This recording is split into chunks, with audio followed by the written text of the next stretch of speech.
Brother Ron, and welcome to We All Be News Radio and TV, the news-free Dixie for the 21st century.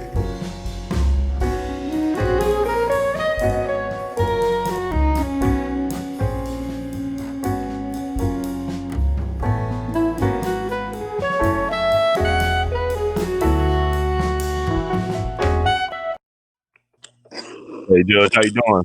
Yes, sir. Good morning, young man. Hey, can you hear me? Okay. Yeah, you coming through well. All right, cool. It's an honor to have you back on, man. I just want to close out the month strong with you, Judge. You talk about bang, not bling, and this month is ending with a bang. It seems like we just lost Herman Cain, former presidential uh hopeful. He just passed away from COVID-19 related illness. He was just 74 years young. And also he was born in Memphis, but it's like he was a very accomplished guy. Have you ever had the chance to encounter Herman Cain? No, I have not. Okay, but we have a lot of people that have passed recently, like I guess what John Lewis. What's your take on John Lewis? I have none. uh, I consider it a man. Yeah, I consider him to have been an enemy of the people. He's a okay. masochist, like getting beat across his head while he was down on his knees praying until some other rednecks got tired of beating him and some more felt guilty about it. So I never approved of that tactic. And Yeah, he seemed to enjoy it. So since then, I don't think he's done anything except waste a lot of people's time. Gay rights, I guess if you're LGBT queer, you would have enjoyed it, but we didn't get anything out of it. okay. I know I saw a tweet that somebody sent me. This, I think it was him allegedly said that he thanked the cops for their service for beating him. In so many words. That's so Yeah, strange. I noted that. What about do you know anything about Charles Evers, Mega Evers brother? You ever had a chance to connect with him or run across I him? have not. CT Vivian, Reverend CT Vivian. I have not. But what's your overall take on the, I guess the civil rights generation? Have any of those guys did anything you think were noteworthy in terms of contribution to Well, they weren't boomers. I'm a boomer. right? Boomers started 1946. Lewis was what 1940, so he was the tail end of another generation. But my parents, their friends, which were from an earlier generation, several still, Mm-hmm.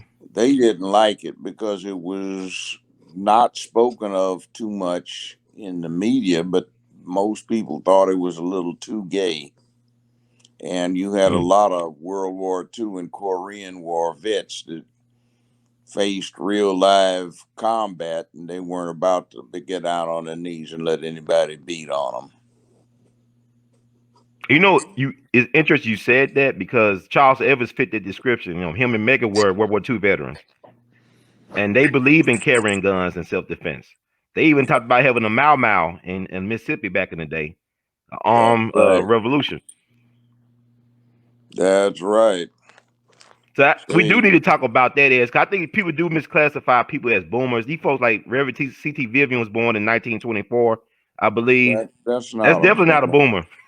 See, when the civil rights thing was going on, the oldest boomer, let's say 1954, 5, and 6, the oldest boomer was 10 years old. Right. So what do you think? Okay, why do you think people got this hatred for boomers in? Nobody hates boomers. It's just we that got it on, did it. A lot of folk get J. Don't hate the players, hate yourself for not matching the player. But what people say, okay, like you with UCLA, right? But people got all this student loan debt now. I mean, you didn't have a lot of student loan debt back in the day. No, we didn't because Okay. UCLA had no tuition. So can you blame the later generation for not excelling if they don't have? If you, I mean, I talked to Fred Hampton's lawyer, right? This guy named Jeffrey Haas. He came out of University of Chicago Law School. He said, "Ron, one thing we had over later generations that when I came out of law school, I didn't have no debt really. I could start my law office. I could do social justice work. I didn't have that hanging over my head if I start, getting involved early. So you Yeah, think that's I a mean, hindrance with that is student the loan debt for a truth. lot of people to get involved in that type of work y'all did back in the day? That's true. We didn't see, you have a Mm-hmm. lot going on in the 60s. Mm-hmm. Some people watched and learned, and others forgot. What happened that was really bad toward the end of the 60s was that color television came into its own and was driving the Hollywood industry into bankruptcy. The typical movie at the time was you went in and you paid 50 cents as an adult. You saw two movies, cartoons, several, Mm-hmm. and a sub feature. And the movies changed every Thursday and every Sunday. They were going broke. That let in some new people that Hollywood desperately grabbed a hold of, and that group was hooked up with the nascent LGBT queer. They were feminists who hated men and the family. They were people who figured out how to get into the black psyche, and they used black exploitation movies to refinance Hollywood. They came up with the idea of the one feature, which instead of 50 cents was a buck and a quarter, then, which was big. And they refinanced Hollywood. And what they did is they started glorifying dysfunction. Instead of I'm black and I'm proud, you got Superfly, which was poison, glorifying cocaine wrongdoing instead of the college student being the in thing to be. In the 60s, you got a trend where the pimp, the hoe, the drug dealer, the murderer, the thief, the burglar, the thug got glorified. And we get to today. You got a slow propagandation out of the media where now you talk about toxic masculinity when masculinity is not toxic. It's a code of conduct that humanity needs. And what they call toxic is basically the absence of masculinity. They got rid of duty, honor, obligation, responsibility, and accountability. There was a thing that happened in the late 60s called anti war, and the premise was war is a man thing. So the way to stop war is to raise boys like girls so they would be like women when they grew up, and they would emote, cry, shout, let it all hang out instead of being so uptight and under self control. And that would keep frustration, aggression, and tension building up and leading to war. So you got unisex child clothing, unisex child rearing, no war toys, no cap guns, water pistols, and boys were supposed to play with dolls and do other boring shit. And something started happening. You had some parents came in who read this clown Spock, Dr. Spock, Mm-hmm. who was talking about unconditional love, so you didn't have any variations between what you got if you did wrong and what you got if you did right. People grew up confused. They got the Montessori attitude in government, politics, and education, which is you take children and you give them choices that they are too young to make. So Johnny, do you want to study social studies today? No, I want to do fingerprinting again. All right, Johnny, think about this overnight. You're going to need to do social studies next day. Well, I don't want to do that. So you go on, and the kid gets singularly unprepared to meet demands. That kind of attitude. Mm-hmm.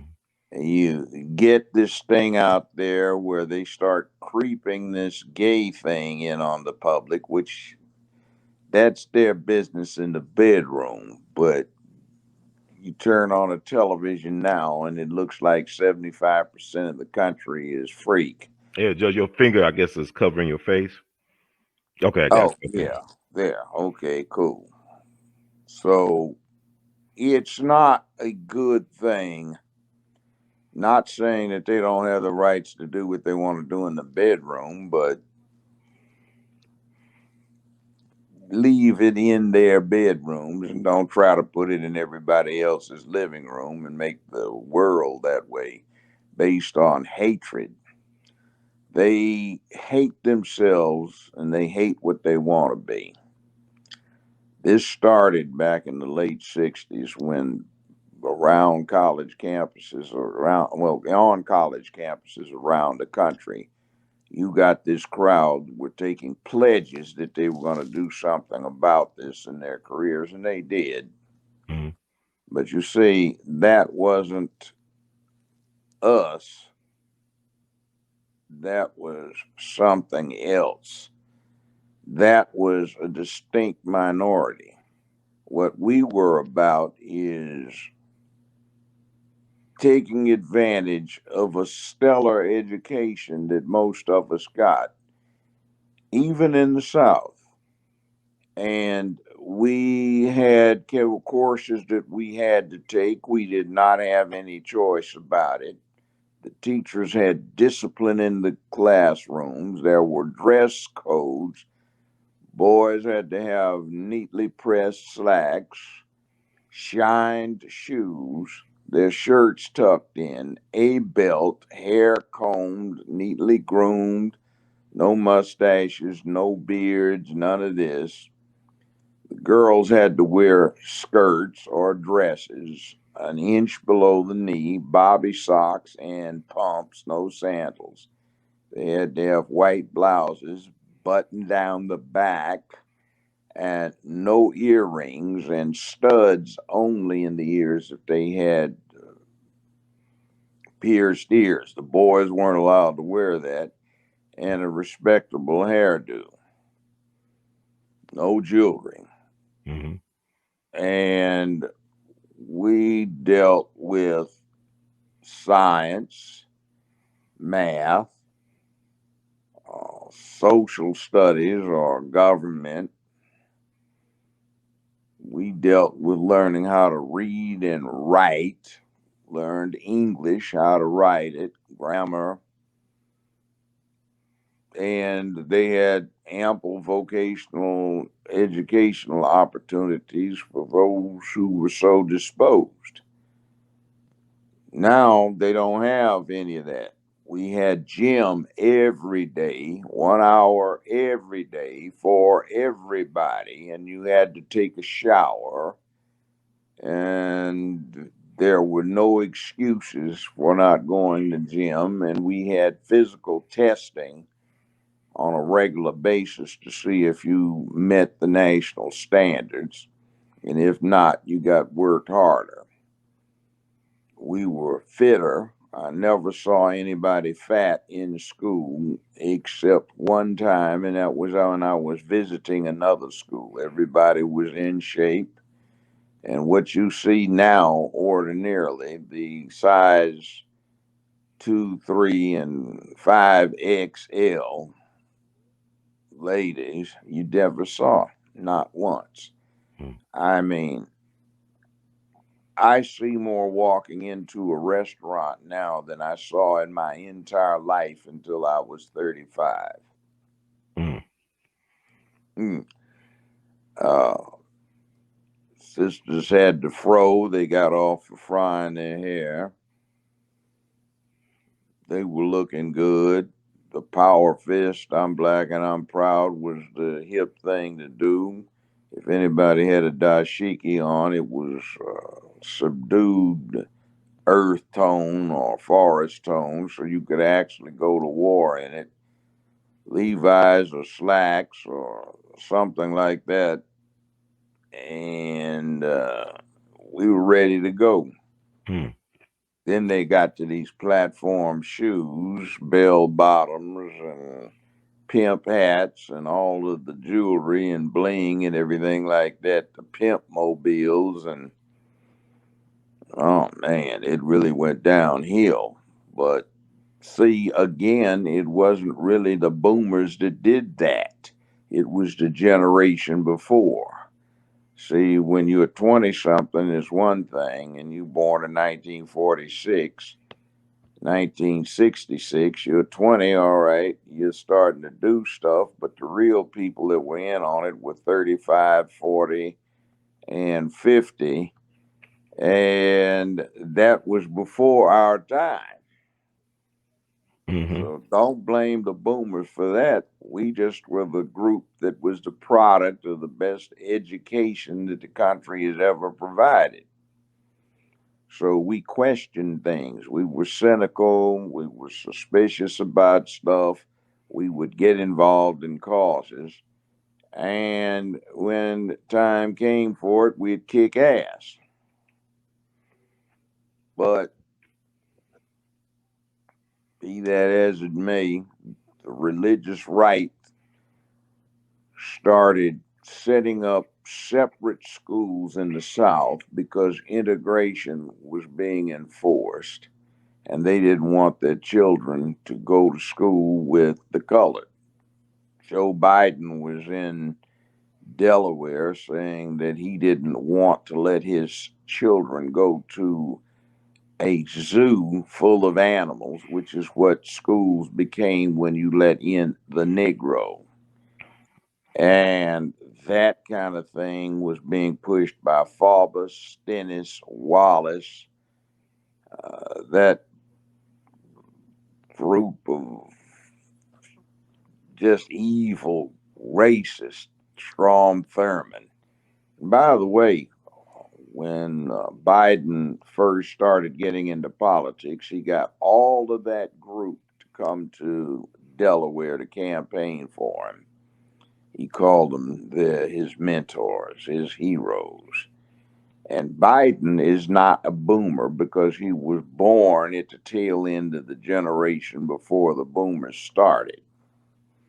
42, 1942, Yeah, he November wasn't a 20th, boomer. He was 1942. the tail end. See, that's like boomers are from 1946 to 1966.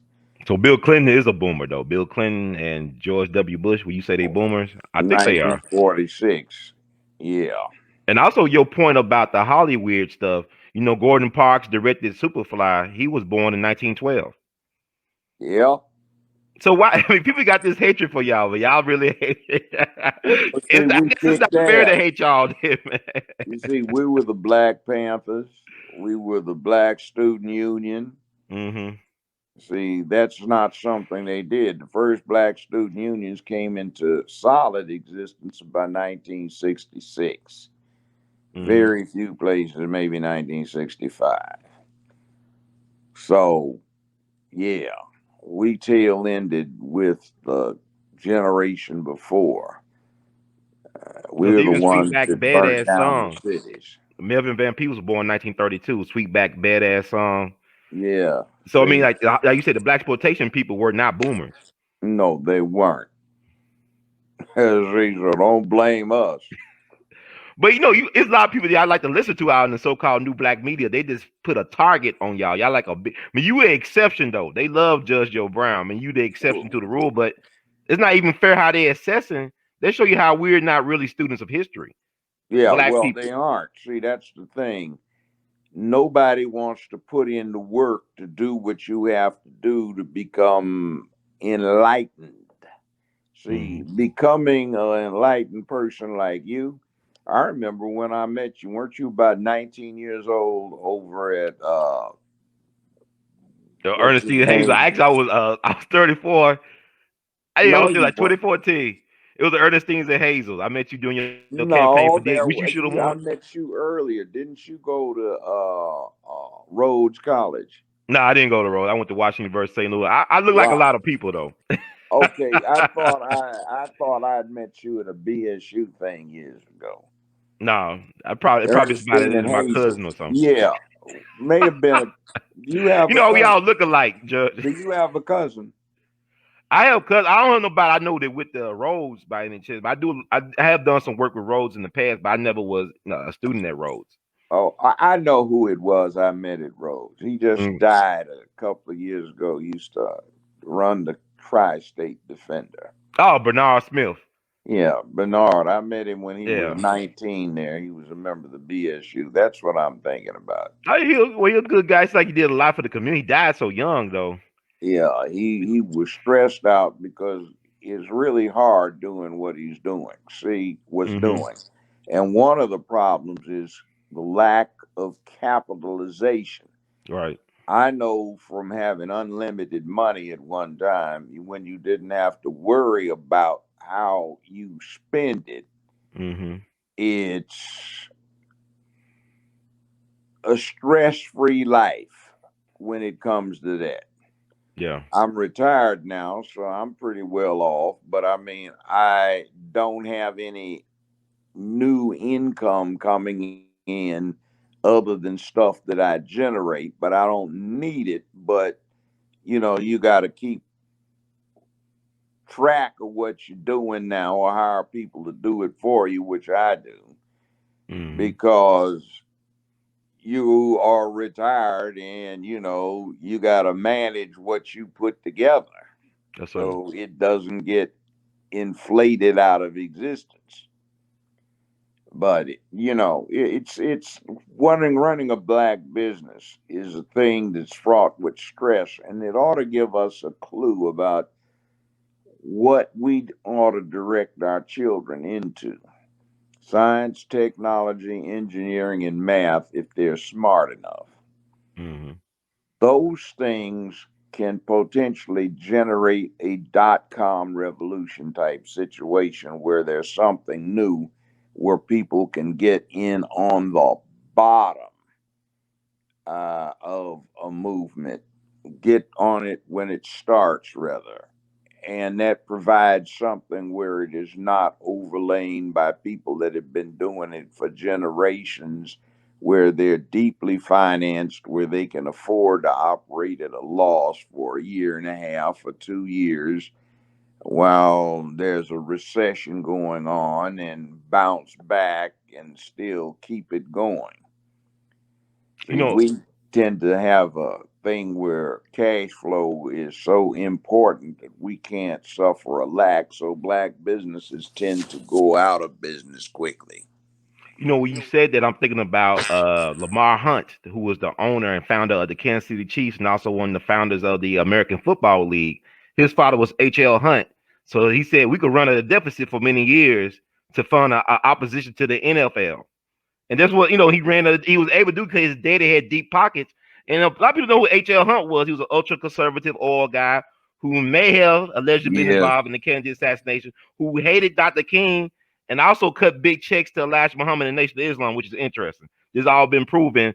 But the Hunt brothers was trying to take over the silver market back in the 70s. They were stopped. It Well, was like a let me explain why that is. mm-hmm. I mentioned it to you before. Old white guy told me back in the 70s. He said, "Lloyd Brown, so let me tell you something here, son."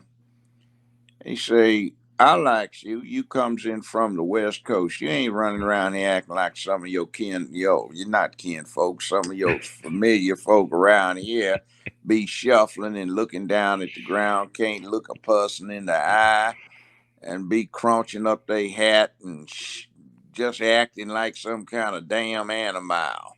And say you Wow. don't fight for nothing. See, white folk don't respect nobody, don't stand up, have no fight. You say, I was in World War II. I got shot 2 times by them Krauts at the Battle of the Bulge, but I got a Mm. Mercedes sitting up my driveway.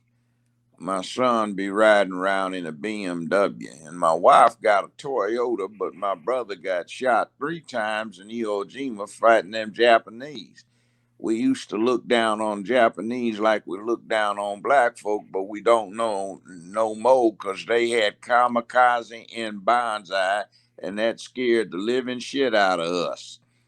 Hey, them folk was not to be trifled with. And then I got through with fighting Krauts, and I'm sitting there just can't have a good day because I'm thinking about what the hell's going to happen if we invade Japan. And they started saying, take these German soldiers you've been fighting and multiply them by 5 for one individual, and that's what you're going to face. And we were saying, oh, hell, we didn't think about little bow-legged, buck-tooth, thick glass wearing Japanese anymore. We started thinking about warriors with samurai swords and doing bonsai charges and won't die. It will not surrender. And that was a whole different perspective. So we buy Japanese cars and German cars, and I was in the 101st Airborne, and damn, if I wasn't yelling Geronimo, some dead engine, when I jumped out of the damn airplanes. He said, so, they name trains and places after engines, but what they name after black folk except Martin Luther King Boulevard somewhere? Oh, they got one of them, Booker T. Washington High School. They got one in Memphis. They got one in damn near every school, which is every city, which is true. And Booker T was a good Negro. He was nice and cooperative. He told y'all to stay in place and mop the floor and run the bucket real good. We likes that. Said, but white folk don't respect nobody that don't fight. We be battling it out, knocking the crap out of each other when we 19, 20, 25 in a brawl behind the roadhouse. But as soon as we get over it, we shake hands and we best friends for life. So you got to understand, we kicked ass the whole damn worldwide. And since we run every damn thing, we don't respect nobody that ain't got warrior characteristics. Nobody. And black folk, some of y'all will fight, and we respect you. Like ain't no white man gonna stand up and give Muhammad Ali no bad lip. He said, but on the other hand, I don't want to be disrespectful, but when Martin Luther was around, nobody was sitting there doing much of anything because he was just down there on his knees. And this is where I got this term from. Actually, I didn't invent it. He said, Lloyd Brown, ain't nobody got no respect for nobody down on their knees getting some redneck beaten across his head until some old rednecks feel guilty about it. That's not no struggle or fight. That's just getting your ass whooped. And that's just like what's going on with this SPCA, Society for the Prevention of Cruelty to Animals. If you can't do it to a dog, you can't do it to a Negro. That ain't right. You all got to do something with yourself.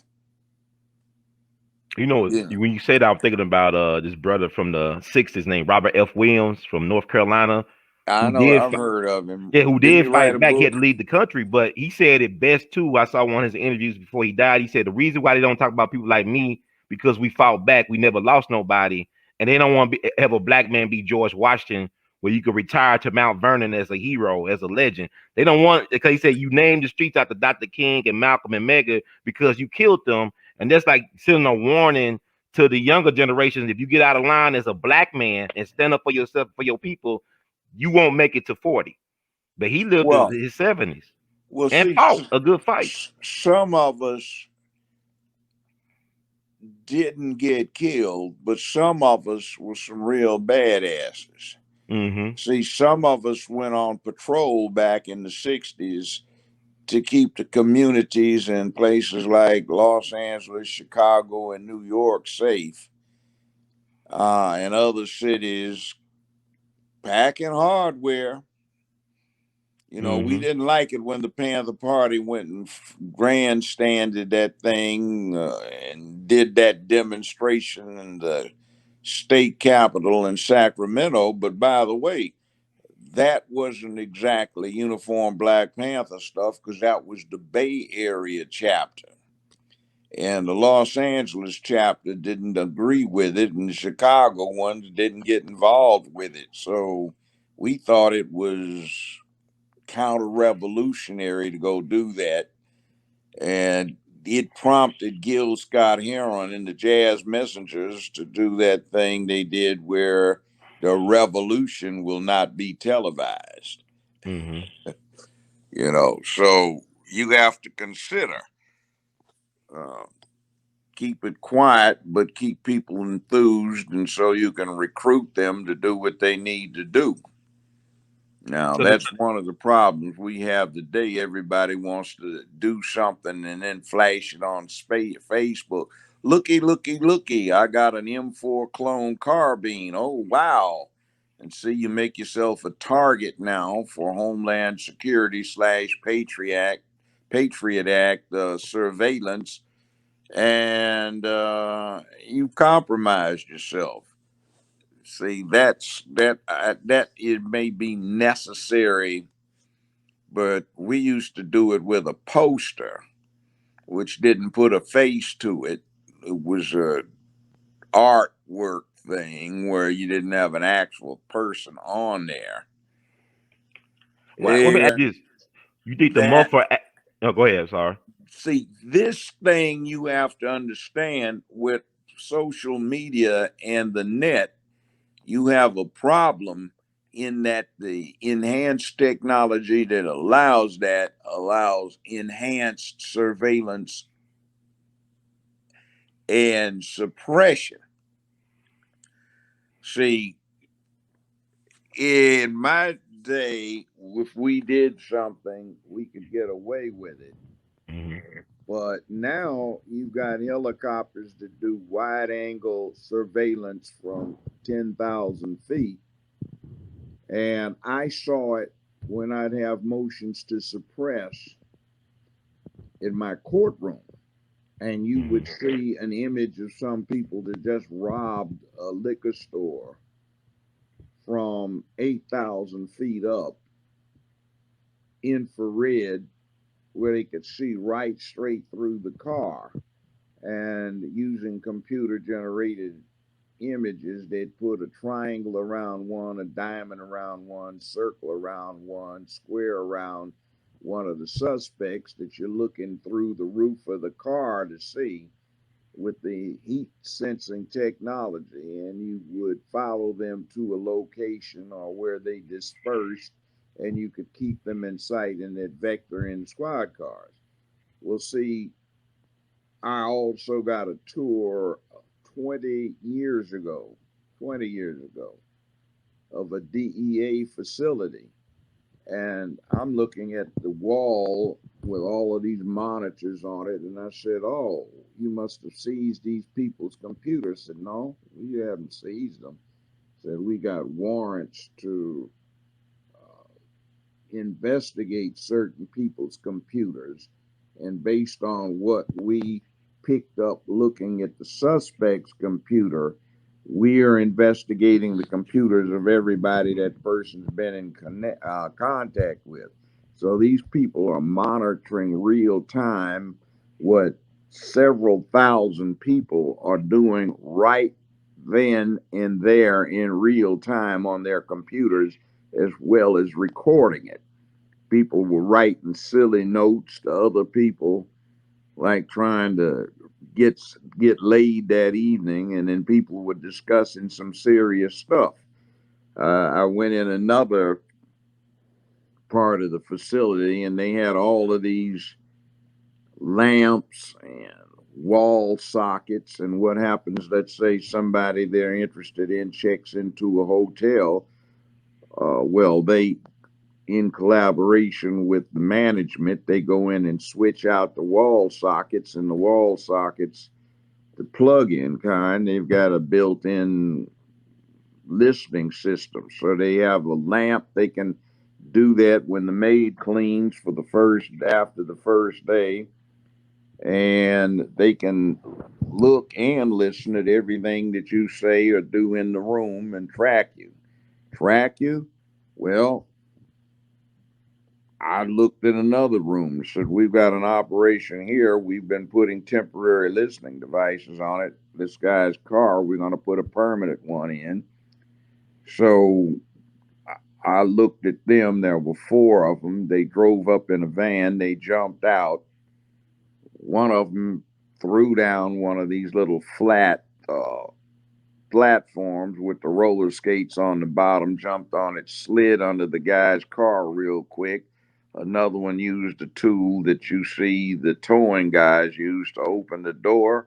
Opened the door, popped the hood, went through it, and installed a permanently wired location device in his car. They did it in less than 5 minutes, and they left. I said, "Well, where did you take this picture from?" Says, "Oh, we've got on a street light about a mile from the location where we're taking this."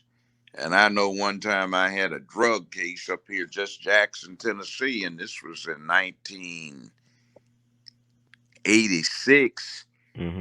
And there was a big grain silo there in Jackson. And about 3 or 4 miles away was a schoolyard, and a little bit closer was my client's house, and her next door neighbor came into this. So real time, while we were in school, not in school, while we were in trial, they just gave the jury a demonstration. So there was a kid playing basketball, and he was dribbling,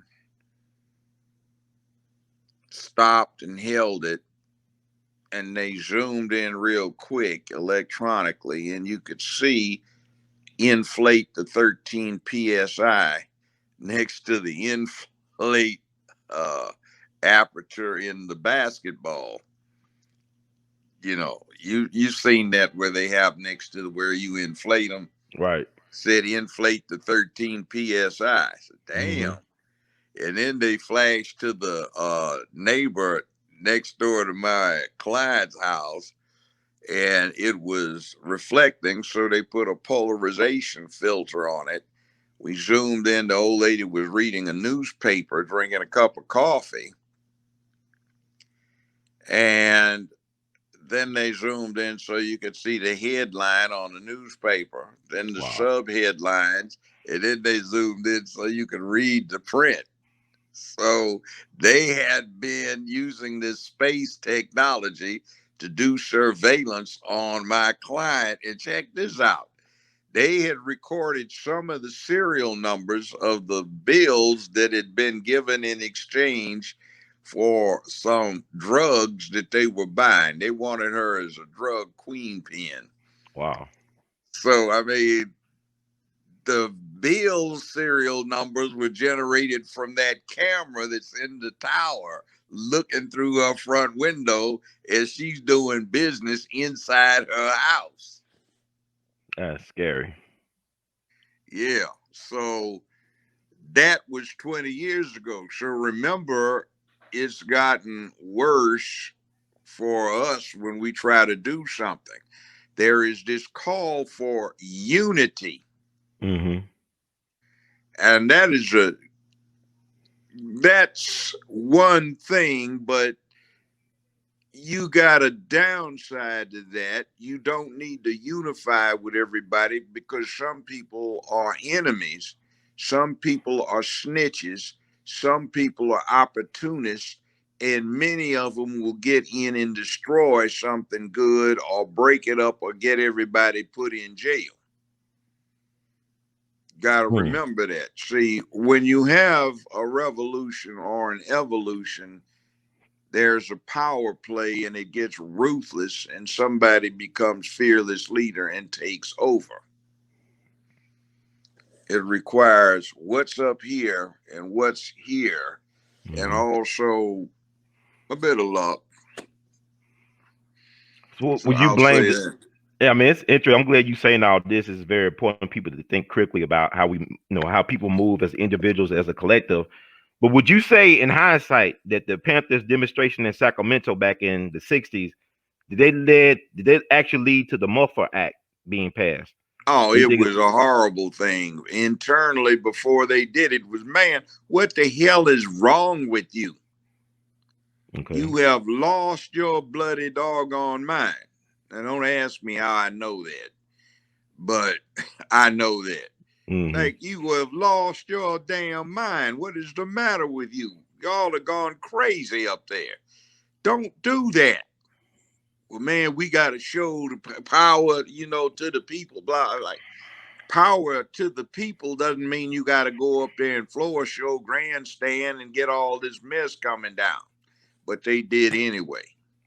So I guess fast forward to today, we got the INFAC, Grandmaster J organization doing the I Stone know. Mountain, Georgia, and Louisville. I So know. are they making the same mistake as the Panthers? Would you say they're doing the Worse. same thing? Worse. Okay. Plus, he's got modern technology on him. He said that thing about they're going to burn down the town if they don't do something to those cops. Now, let's say something about those cops. Mm-hmm. Under the It's the law, Breonna Taylor situation, right? Breonna yeah, Taylor, Breonna Louisville Taylor. situation. I Yeah. hate to Okay. say it, but they committed no crime under modern law. It's negligence, and the family can get a huge recovery from the city, but there's no crime committed. It's like this. You are a Mm-hmm. sworn officer. You got a duty to enforce the law. You're advised that there is a warrant that needs to be served. You act in good faith on that advisement from your superiors. Mm-hmm. You get a copy of the warrant faxed to you at your substation. You've got it in your possession. You organize the raid. Some dispatcher is taking a smoke and comes back and forgets to tell the whole group that, hey, we've already got this person who's known to be armed and dangerous. Right. So they go and in good faith conduct a raid. They get in, and one of the gentlemen present, the boyfriend is there. Yeah, I think You Kenneth got a Walker, his castle. name. Okay. Mm-hmm. Yeah, you got a castle doctrine where you don't have to ask questions. If somebody bursts into your home place, you can shoot. Right. He opens fire. The police are the state of mind that they've got somebody as a suspect who's known to be armed and dangerous. He's shooting at them, and it goes down just like a movie. They shoot back. They don't shoot him, they don't hit him, but the bullets that miss him go through the walls, and 7 of them strike the sleeping woman. She dies. They take the guy into custody, and they then find out the warrant's been recalled. And by the way, they let him go with no charges like they're supposed to, because he did nothing he was not entitled to do, which is in your home place. If somebody kicks in the door, that's a tumultuous entry. You don't have to do an identification. You can open fire immediately. He did. So he Okay. was in his rights. The police are of the mindset that there's an armed and dangerous man in there. And when they get fire directed in their direction, they have also a self defense right. They open fire in return. So it's a tragedy. Nobody's broken the law, it's just outright negligence. So Fearless Leader is yelling for some warrant prosecution of these police when none is called for. They did nothing wrong in terms of the criminal law. But the entire system is extremely negligent in what it did. So the city is going to wind up having to fork over a lot of money to the survivors of that mess. Yep. I'm glad you broke it down, just 'cause I asked that question on social media. I said, if these guys were so corrupt and and criminal minded, how come they didn't kill Kenneth Walker, the boyfriend? To me, if I was a crooked cop, I would have killed everybody and to control the narrative. Well, they did actually, what they did was straight by the book. It was exemplary. In other words, it would be a teaching moment. So, for somebody to call to get them prosecuted, what are you trying to do? Impose mob justice? And black folk have been victimized by mob justice for entirely too long. But So that's we don't want that. That's like this hashtag Me Too stuff in the Cosby trial where they yeah, tried to. Judge. Can you I don't know, kind of low a little bit? Okay, Okay, this is great. okay. This is like hashtag Me Too nonsense where they jumped all in that Cosby situation, and All that right. judge let the trial get out of his control, and you got mob influence justice. We're going to get what we want. That's like demonstrating on the stairs of the Supreme Court, like the Supreme Court's supposed to be impressed that there's a mob outside. Mm-hmm. Like, this is what the people want. That has nothing to do with the law. The law is the law. And You know what? sometimes the law is contrary to what people immediately want, but using the wisdom of a couple of thousand years, collective wisdom of a couple of thousand years, the law is best applied in terms of its long range effect. Yeah, you know what? You saying all that, Judge? I'm thinking about the fact that what they say, you're a gun owner and user. If you're gonna pull it out, you better be willing to use it, right? Okay, If you're that's gonna right. In show other it, you words, better be willing to use it. don't brandish it, keep it quiet. You know Mm-hmm. you got it, the other guy doesn't. And if the time comes, you got to pull it out, be ready to use it. Don't pull it out. And by the way, it's unlawful to fire a warning shot. That'll get you in a lot of trouble. You got no business pulling the trigger unless you were intending to kill somebody. There's So no I'm glad you such. said that. I'm glad. So you can't See, fire a in other warning shot. words, you fire the bullet in the air, what goes up must come down, and the possibility you'll kill somebody at a remote distance because you fired your warning shot. So that's not to be encouraged. If you are in a situation where you have a reasonable belief that you are about to suffer great bodily harm or injury or death, you may defend yourself and you may use lethal force to defend yourself, even if it means taking the life of someone else. You are not required to try to wound. You shouldn't wound because most people, cops included, cannot shoot that well. And if you've never been in a fight, then you talk kinds of crap. But if you've been in a fight, you know that adrenaline build up before everything starts and what goes on. And, that doesn't leave you, unless you really are into it, in the clearest state of mind. So Yeah. the law takes these things into consideration. If you train,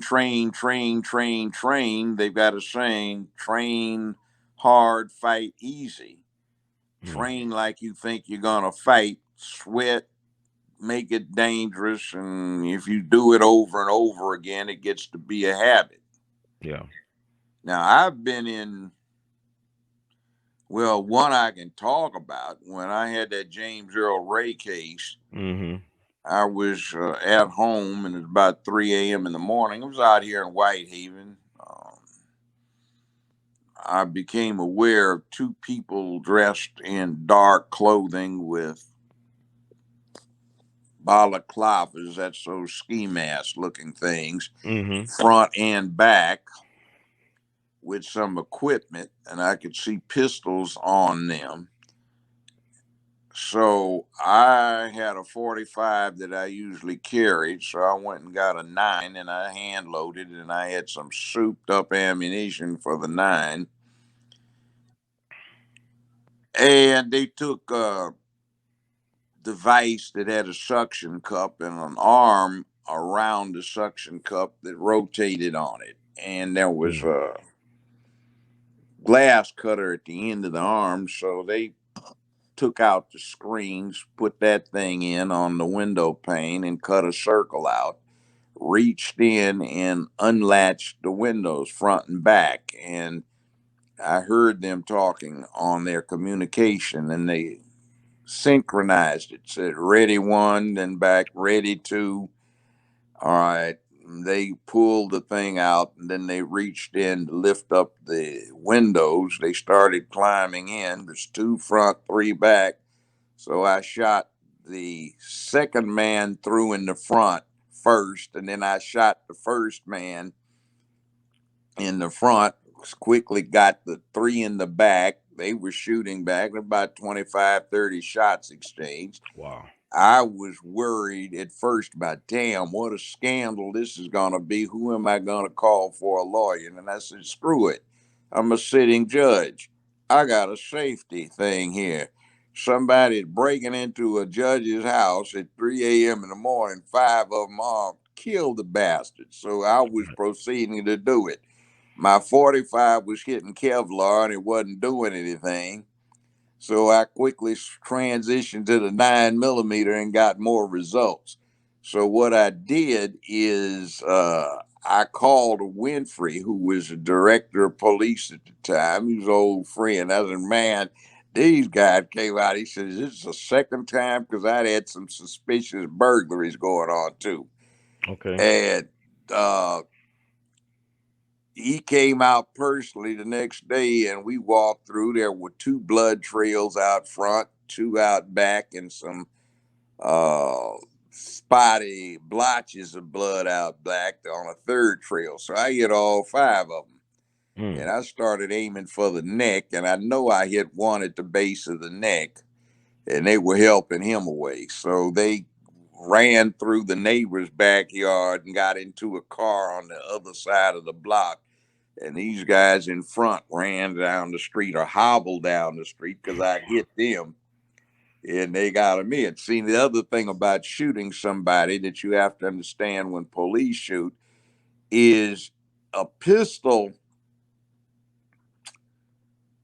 unless you hit brain, spine, or something like that, is not going to stop somebody immediately. You may find that even if you fatally wounded somebody, they show absolutely no effect.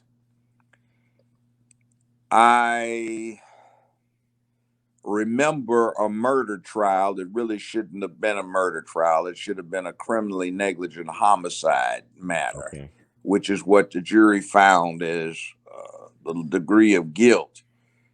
This group of guys was gathered for one of these bowl games, and they went outside to clown and show each other their pistols. And somebody had a new vid camera and was recording it. So the guy that was the defendant, they focused on him with the 45 he had. He racked the slide to the rear and then dropped the magazine. I said, uh-oh, he's got a live round chambered and he doesn't even know it. So he puts the pistol down with the hammer cocked. Oh. So everybody else has got either Model 19 or Model 66 Smith. That's a 4-inch 357. And there were 6 of those, and everybody put them on the table. So the guy with the video was videoing somebody trying to do a layup on the basketball goal out in the backyard. You could hear somebody say, man, the hammer's cocked, man. Let it down. He said, yeah, sure. He said, man, watch how you handle it, man. You're going to shoot somebody. So, yeah, man, I'm familiar with guns. I was in the Army, man. Say, right, Sam? You know, yeah, man. Bam! You could hear the discharge. So the guy immediately focused back and went and to see who got hit or where it went. Not to see who got hit, because I guess he assumed nobody did. But just who said, man, you shot me. So he turned the camera on him, and there was a little small dark dot right in the center of his chest. He said, man, you done killed me, man. Wow. What am I going to do, man? What about my wife and my children? And you can see the dude walk about 7 or 8 yards to a motorcycle and sit down on the side on the motorcycle seat. Man, you done killed me, man. Man, I'm dead, man. What, man? Damn, messing around, man. And he said, man, I can't see nothing, man. And then he slid off the motorcycle He fainted and he died shortly thereafter. Now, the autopsy showed that the bullet was a 45 bullet, 230 grain federal hydroshock. Hell, that's what I was carrying. Mm. And the bullet destroyed his heart, all 4 chambers of it. Wow. But he had no circulation. And he walked 7 yards, and we timed it with a stopwatch, and it was 10 seconds from when the shot went off to when he started talking about he couldn't see, and then at 15 seconds he slid off the motorcycle. Now, the medical examiner had said if you completely destroy a person's circulatory process and the blood pressure drops to 0, that person will remain conscious for 15 seconds. After 10, they will lose their vision, and after 15, they'll faint and never wake up again. And that's exactly what happened. So this was a perfect shot. He didn't do like in the movies, oh, and fall over. Mm-hmm. I've seen a lot of people shot with pistols, and they don't just fall down like you see in the movies unless they get headshot. Oh wow. So the drill is don't put one bullet in him, put several. If you got a snub nose, dump the whole thing in him. All 5 shots or 6. Or a small pistol, keep shooting and then reload and see what happens. So when you And you shooting, gotta you should shoot to kill. Though you saying you should always shoot to kill. never shoot the wound. You have no Okay. business shooting unless you have justification for killing. No business shooting unless you Oh have my God. justification for killing. But Judge, you know how many people walk around with road rage and stuff like that? People getting killed over silly stuff. Yeah, that's not what's supposed to happen. See, that is a person who has not been raised like a man. That is a product of what happened in the late 60s when they were men need to learn to emote, to cry, to shout, to let it all hang out. Men should be more emotional like women. See, so society is saying that is being pushed as a conscious policy, and it works. See, we got caught up in it because these white feminists looked at black women as role models. They said black women are not afraid to have children on their own. They don't need a family to raise their children. They don't need the slavery of having a husband. They don't need a man. So that became the role model. So you get people now who have been in housing, public housing, or on public assistance, not for one generation, not for a few months, not for a few weeks as a safety net, Wow. but 3, 4, 5, 6, 7 generations. And how in the hell do you have 7 generations, which would ordinarily take 200 years and pack them into 50? And you'll see where the problem is. I had people coming my courtroom with children that they had when they were 10 years old, 1 week shy of the 10th birthday.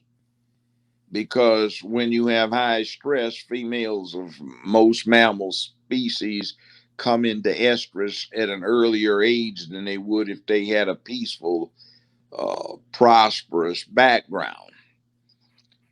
So what the hood is like in the wrong places is like tigers are eating up the village or lions are eating up the village.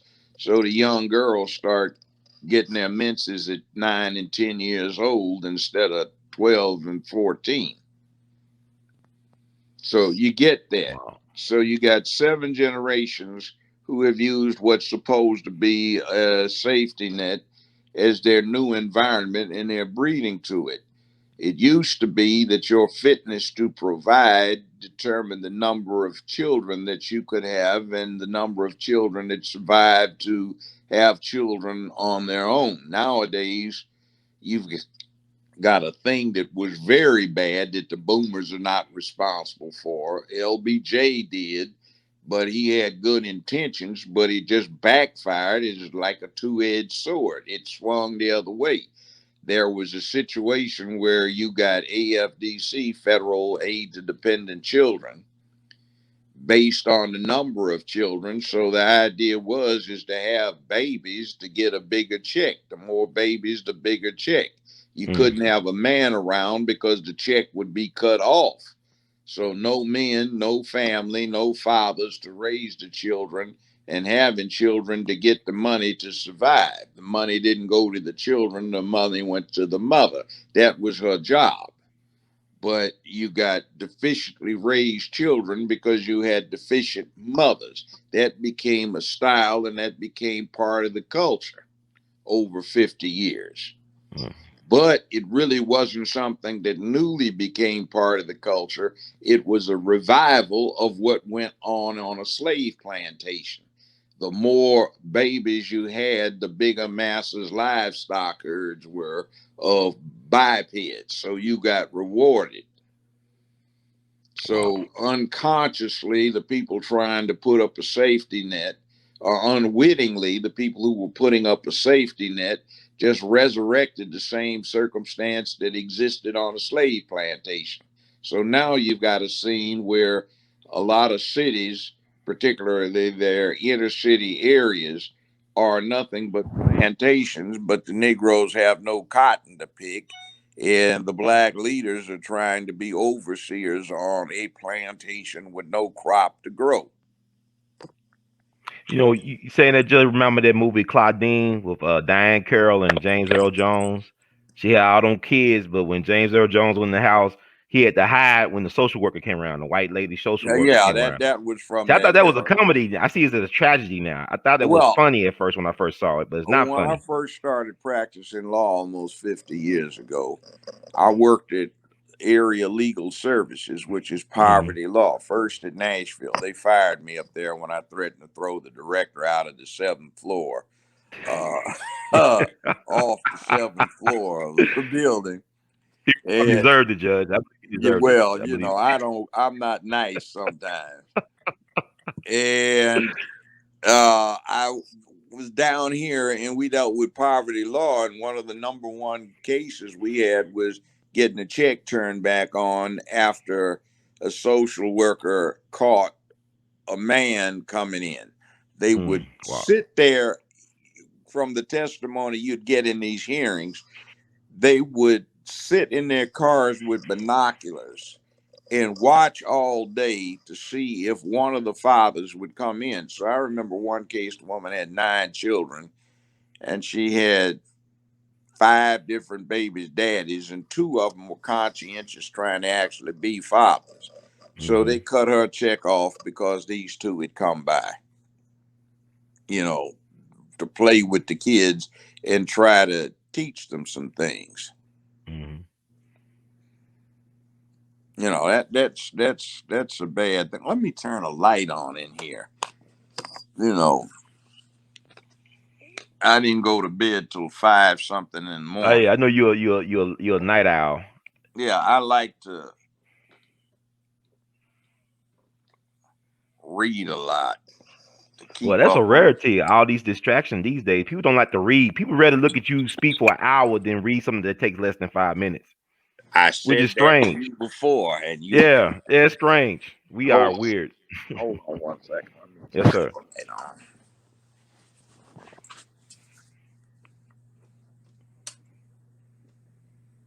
In fact, my All alarm right. clock had Lights, gone camera, off. action. My alarm clock, so people can see it's me. See, I got clowns who will tweet me, "Hey, stop masquerading as a judge. You'd never say anything like this." Oh yes, Right. I would. Believe Oh me. yeah. See, I didn't go at this the way most people think. I approached it like I'm the village chieftain. And one of the things that the village chieftain or the feudal lord did, or anything in between, was he kept public peace, dignity, and order in his realm or in his domain. And that meant he had to resolve disputes and judge the action of miscreants that were causing problems in areas that he was responsible for. That's my approach to it. And I noticed something even with the white judges, old time white judges. Mm-hmm. I can remember this going on in the courtroom. Mr. Jackson, counsel, do you have a problem with the court's handling of this matter? Well, no, sir. The court is well within its parameters in doing what it's doing, but I do have an approach. Uh, well, let's put it this way. I am a little disturbed about the attitude of the court.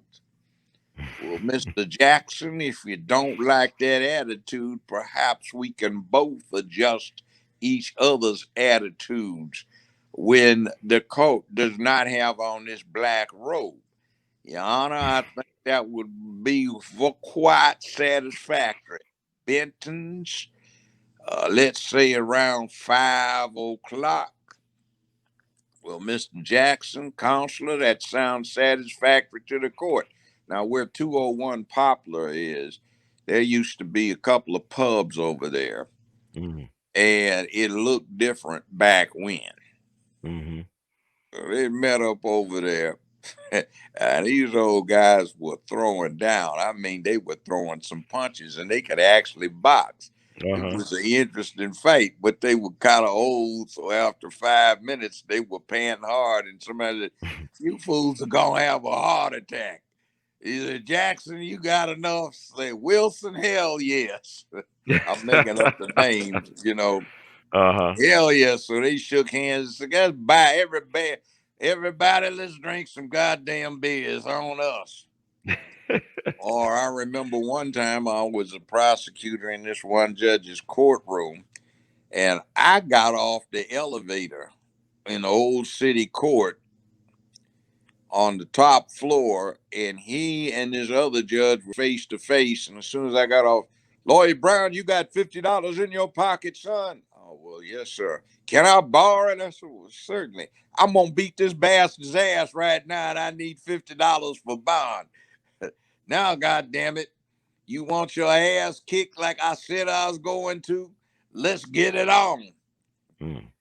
They didn't have a fight because some people stepped in, including me, but that's the way they used to roll. Wow. That's a wow.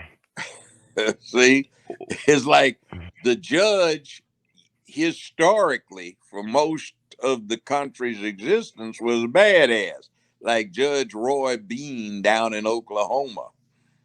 How many people did he have hung? But he used to walk around with a 45 strapped on and a Winchester under his arm, or a 12 gauge double barrel, ready to go with hammers at half cock.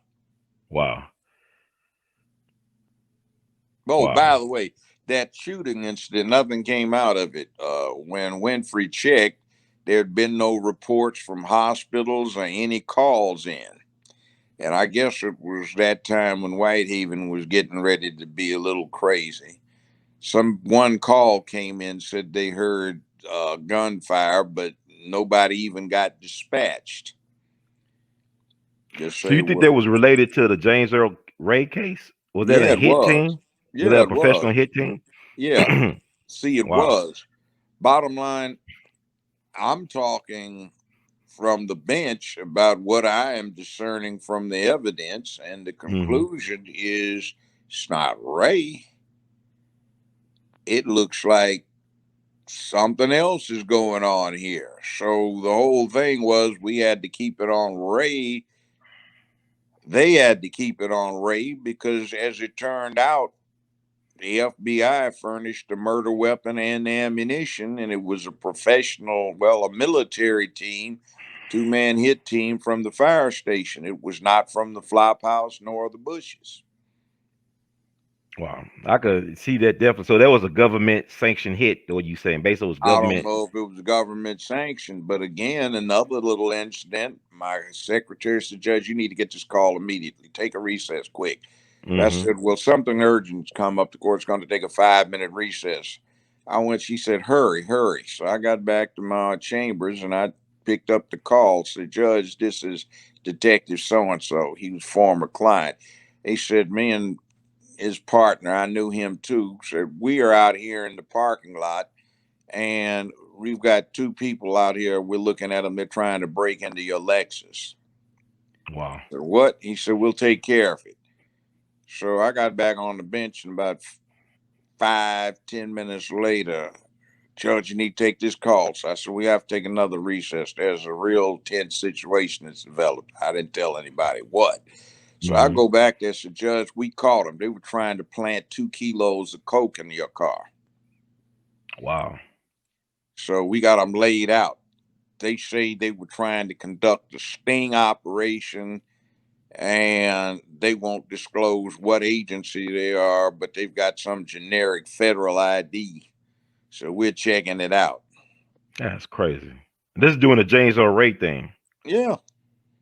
So you was actually in court conducting business relating to the James Earl Ray thing when they were trying to break into your car?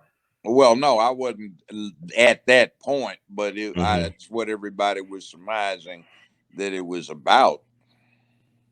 So were you ever afraid? I mean, like the break-in, potential killing, assassination Well, attempt, look, or let me say this. When that thing happened at my house, that was better than a good nut or having some good sex with a beautiful woman that you kept the lights on so you could see how fine she was when you were getting it on. uh-huh. I mean, I got off on that. I was going, yes, yes, yay. If I go to Valhalla, I'm going to Valhalla, goddammit. And I'm going to take several with me. You might have took at least one if you shot him in his neck, right? If he was bleeding out. All 5 of them were bleeding. Wow. By the blood trails, But no there were hospital ever 4 reported these continuous people. blood trails and 1 intermittent one. So but no hospitals in the area never got any people with None. guns. So that's interesting. Wow. Mm. At least So none that the police could pick up on, and this is coming from the top. yeah, wow. That's that is something that people would do that type of stuff to go to whatever end to keep the truth from coming out. But the truth is out there, but do people receive the truth or even do their homework? That's the question, Judge. Because people don't even know your resume until you start talking about it, via platforms like these and social media. That people didn't know the stuff you put in to the movement, your credentials. Well, let me say this. I had an opinion about death, which was dying isn't the worst thing that could happen to you. Mm-hmm. And then I'd always contemplated some wrong ways of dying that I particularly did not like. Now, I've been scuba diving since I've been 19, so that's 54 years, all right? Okay. And one of the things that is a way I would not like to go is to drown. Mm. So almost 3 years ago, I wound up being in the hospital for a month. I was in Mm. ICU for a week, and what had happened is I was having an adverse reaction to some medication that wound up causing me to have effective bilateral renal kidney failure. So I was suffering pulmonary edema and I couldn't breathe. They had to put me on a ventilator. Right? And that is the worst damn Mm. thing because you can't sleep because you got to stay wide awake to keep making yourself breathe, breathe. And all you can do is just take little shallow breaths, and they're pumping 100% oxygen into you. And then that stuff starts causing everything to get raw inside. That Mm. is an awful way to go. And I'm looking at all of these people who are going around, yeah, COVID-19, that's fake, man. I don't mind getting it. I'm healthy. Mm. Yeah, but if you got to go that way, buddy, that is a bad way to go to suffocate. You can't breathe, even Yeah. with a ventilator. That's how folk are dying. So, with that in mind, I had something like that in mind my whole life. So the deal was, there's much to be said by going out quickly rather than going out miserably and slow. Mm-hmm. And I've seen a lot of people die. I think by the time I was graduated from high school, I'd seen maybe 13, 14 people killed where I actually saw it happening. Wow. And the furthest distance was across a street. It was Normandy, right at 58th Place, just off of Slauson in Los Angeles. And the closest was 2 feet away, standing next to the person. Oh man. The one across Normandy, there was a bar over there, and somebody drunk had been thrown out of the bar, so he came back and I was looking at it. I think I was about 8, 9 years old, and he took a gas can and splashed gas all inside the place, and then came back with a blowtorch and lit it. And all of these people got burnt. 4 or 5 people died, and about 8 or 9 people got badly burned. It didn't burn the place down, and it reopened up. Not a year or two after that, 2 guys got into a fight outside. And one guy took a box cutter and slashed this guy low across his abdomen and just really ripped him. And his intestines started falling out, and he was trying to hold his guts in, and the other guy kept yanking his arms back so he couldn't hold them, and his guts just spilled all out on the ground, and he fell to his knees. So this guy started stomping on this guy's guts, and then went over and grabbed multiple handfuls of dirt from somebody's garden right around the corner, a flower bed, start throwing it on his guts so he would get infected, then urinated on him. And the guy fell over, and before the ambulance got there, he was twitching violently, and the guy died, so this I mean, did bled they all catch the over guy the who place. did it? Did the guy stay there to Oh, watch? yeah, they caught him. He left, but they caught him. Another time, which was funny, kind of. Well, he didn't die, but it's about wolf tickets. Somebody was selling wolf tickets, and somebody bought a whole book of them for the premiere performance. Wanted an encore in the station, in a curtain call. Me and some guys went in a liquor store, and we bought some 6-packs of beer, and somebody behind us in a yellow blazer bought a 6-pack. We all walked out, and there was this deuce and a quarter. That's a Buick. Mm-hmm. Both front doors open.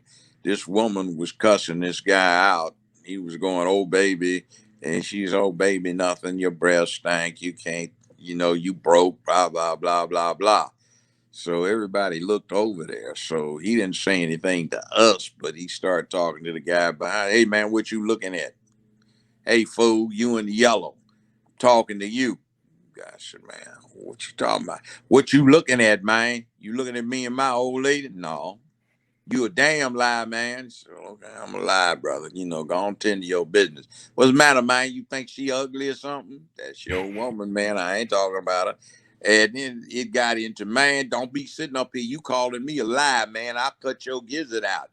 So he goes in the glove compartment and pulls out a knife, not a gun. So the guy in the yellow windbreaker relaxes, okay? Mm-hmm. So me and my homie said, "Man, let's get behind this car with some engine block between us and this event." So we're looking, and everybody in the parking lot was looking. So the guy walks over with his knife. "Man, I'm gonna cut your gizzard out, fool." He said, "No, you're not gonna do that." So the dude swung at him. He jumped back. He swung at him again, and he cut the sleeve on his windbreaker, but he didn't cut the guy's skin. He said, "Now that's enough." Guy say, "Well, it ain't enough, man. I'm gonna take you out." So he said, "No, you're not." He pulled out his pistol and shot him. "Boom, fool, you selling wolf tickets." Boom. And I want a book of them. Boom, to the premiere performance. Boom, and I want a goddamn encore. Boom, and I want a goddamn curtain call, mother. Blah, blah, blah. Wolf tickets, sell it, EMF. And the guy went on, got in his car and left, right? So the Uh-huh. woman came out the car and she grabbed reached in his pocket, took his keys. He pissing all on him. Go, oh, it hurt, it hurt. She say, fool, you done got your dumb ass killed. I'm out of here, ass. And she left him. So when LAPD arrived, right, everybody was saying they didn't see anything. This old brother said, I saw it. Everybody looked at him like, what? Yeah, that man on the ground, he was trying to rob this man. Had that knife laying over there. Man got chased around, slipped once. Everybody said, yeah, we saw that. And then he went in his car. He managed to get the key in the trunk. He got this pistol out. He had to load it on the run. It was begging this man for his life. And the guy kept talking about, I need your money. And the dude had to shot him, begged him to back off and shot him. And the guy was talking about, he was with the knife over there, talking about he gonna kill him. You know, man had to defend his life. So wow, that's amazing. Gave a wrong description of the car the guy was in there, but yeah, I saw. We all saw that. So they handcuffed the dude on the ground, and he's still peeing on the mama, I want my mama. You know, so Well, he's lucky he's still alive. Oh, he survived but that. that one Yeah. survived. Another time, I think I was like 14 and some. I snuck out of the house I was supposed to be in. I climbed out of my bedroom window, right? And I went through the backyard to the next street, then the next street over where a friend had a house. So we all gathered over there. So somebody's cousin who was in high school drove by, and we all went with him to a party we had no business going to. So we were looking at all the grown girls, you know, going around tight dresses and everything. Oh man, what you looking at, you fool? You looking at my woman? No, man, I ain't looking at your woman. Don't you, man? Don't act up in here strange, man.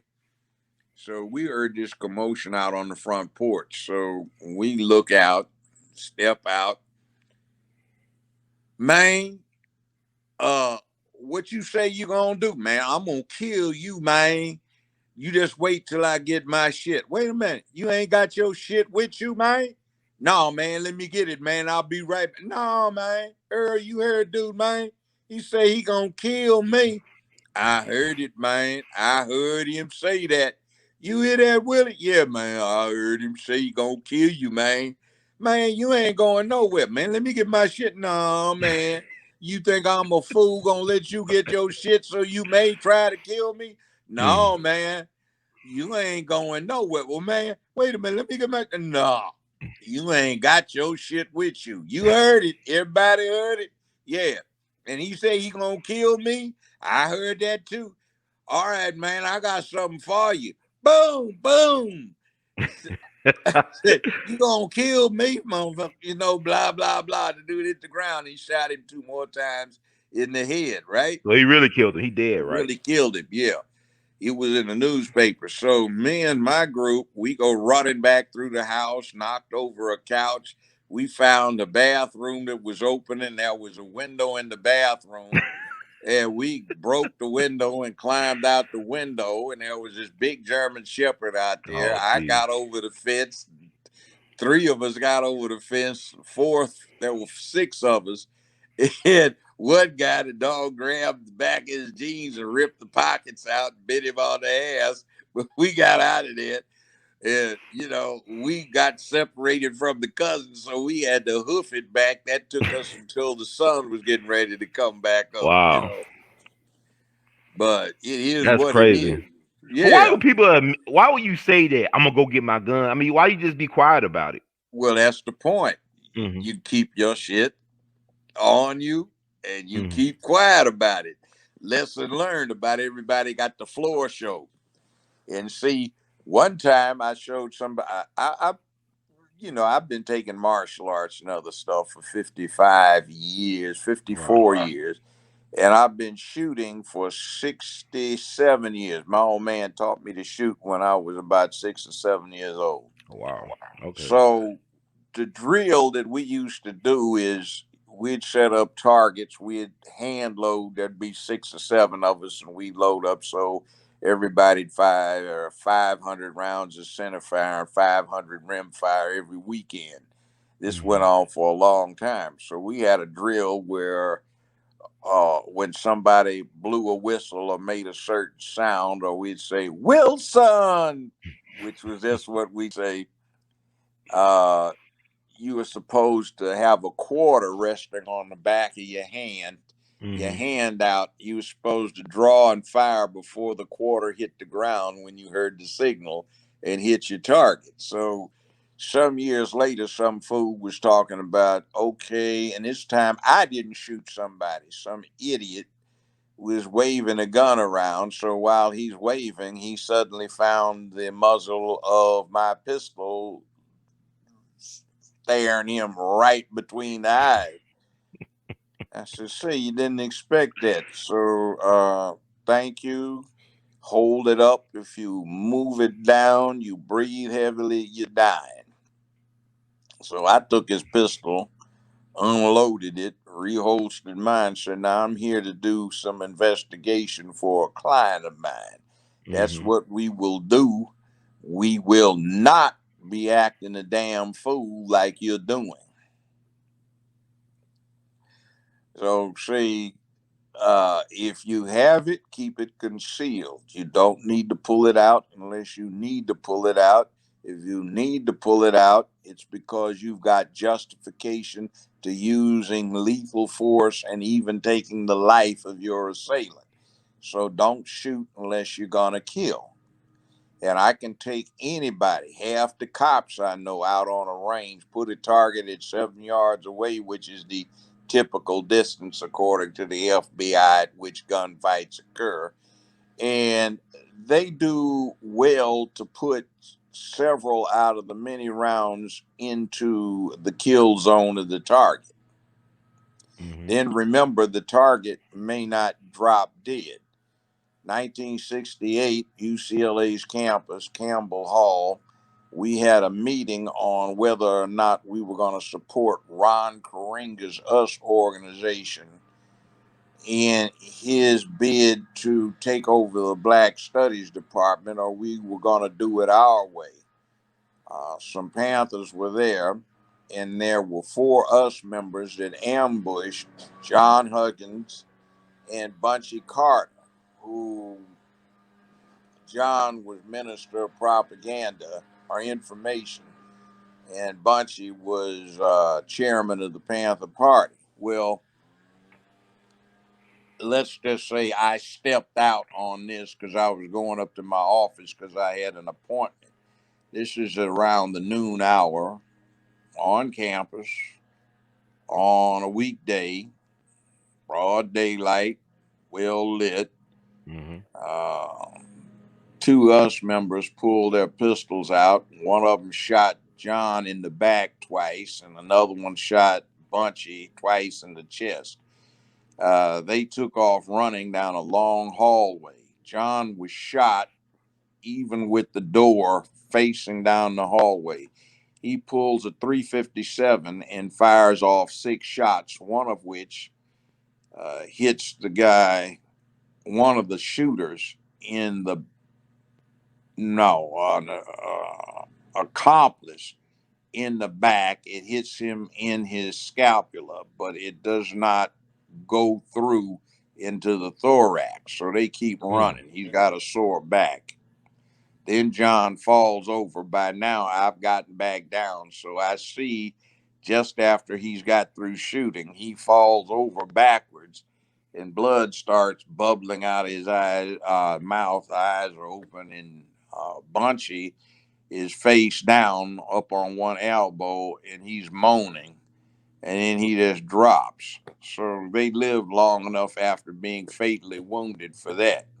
Meanwhile, what had happened is, fortunately, I had come down, and this part never made the news.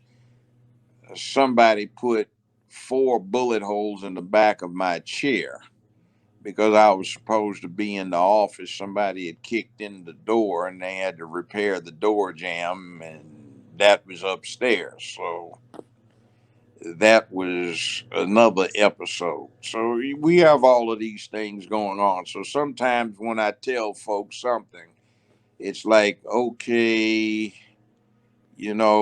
this is what somebody who's seen that, done that,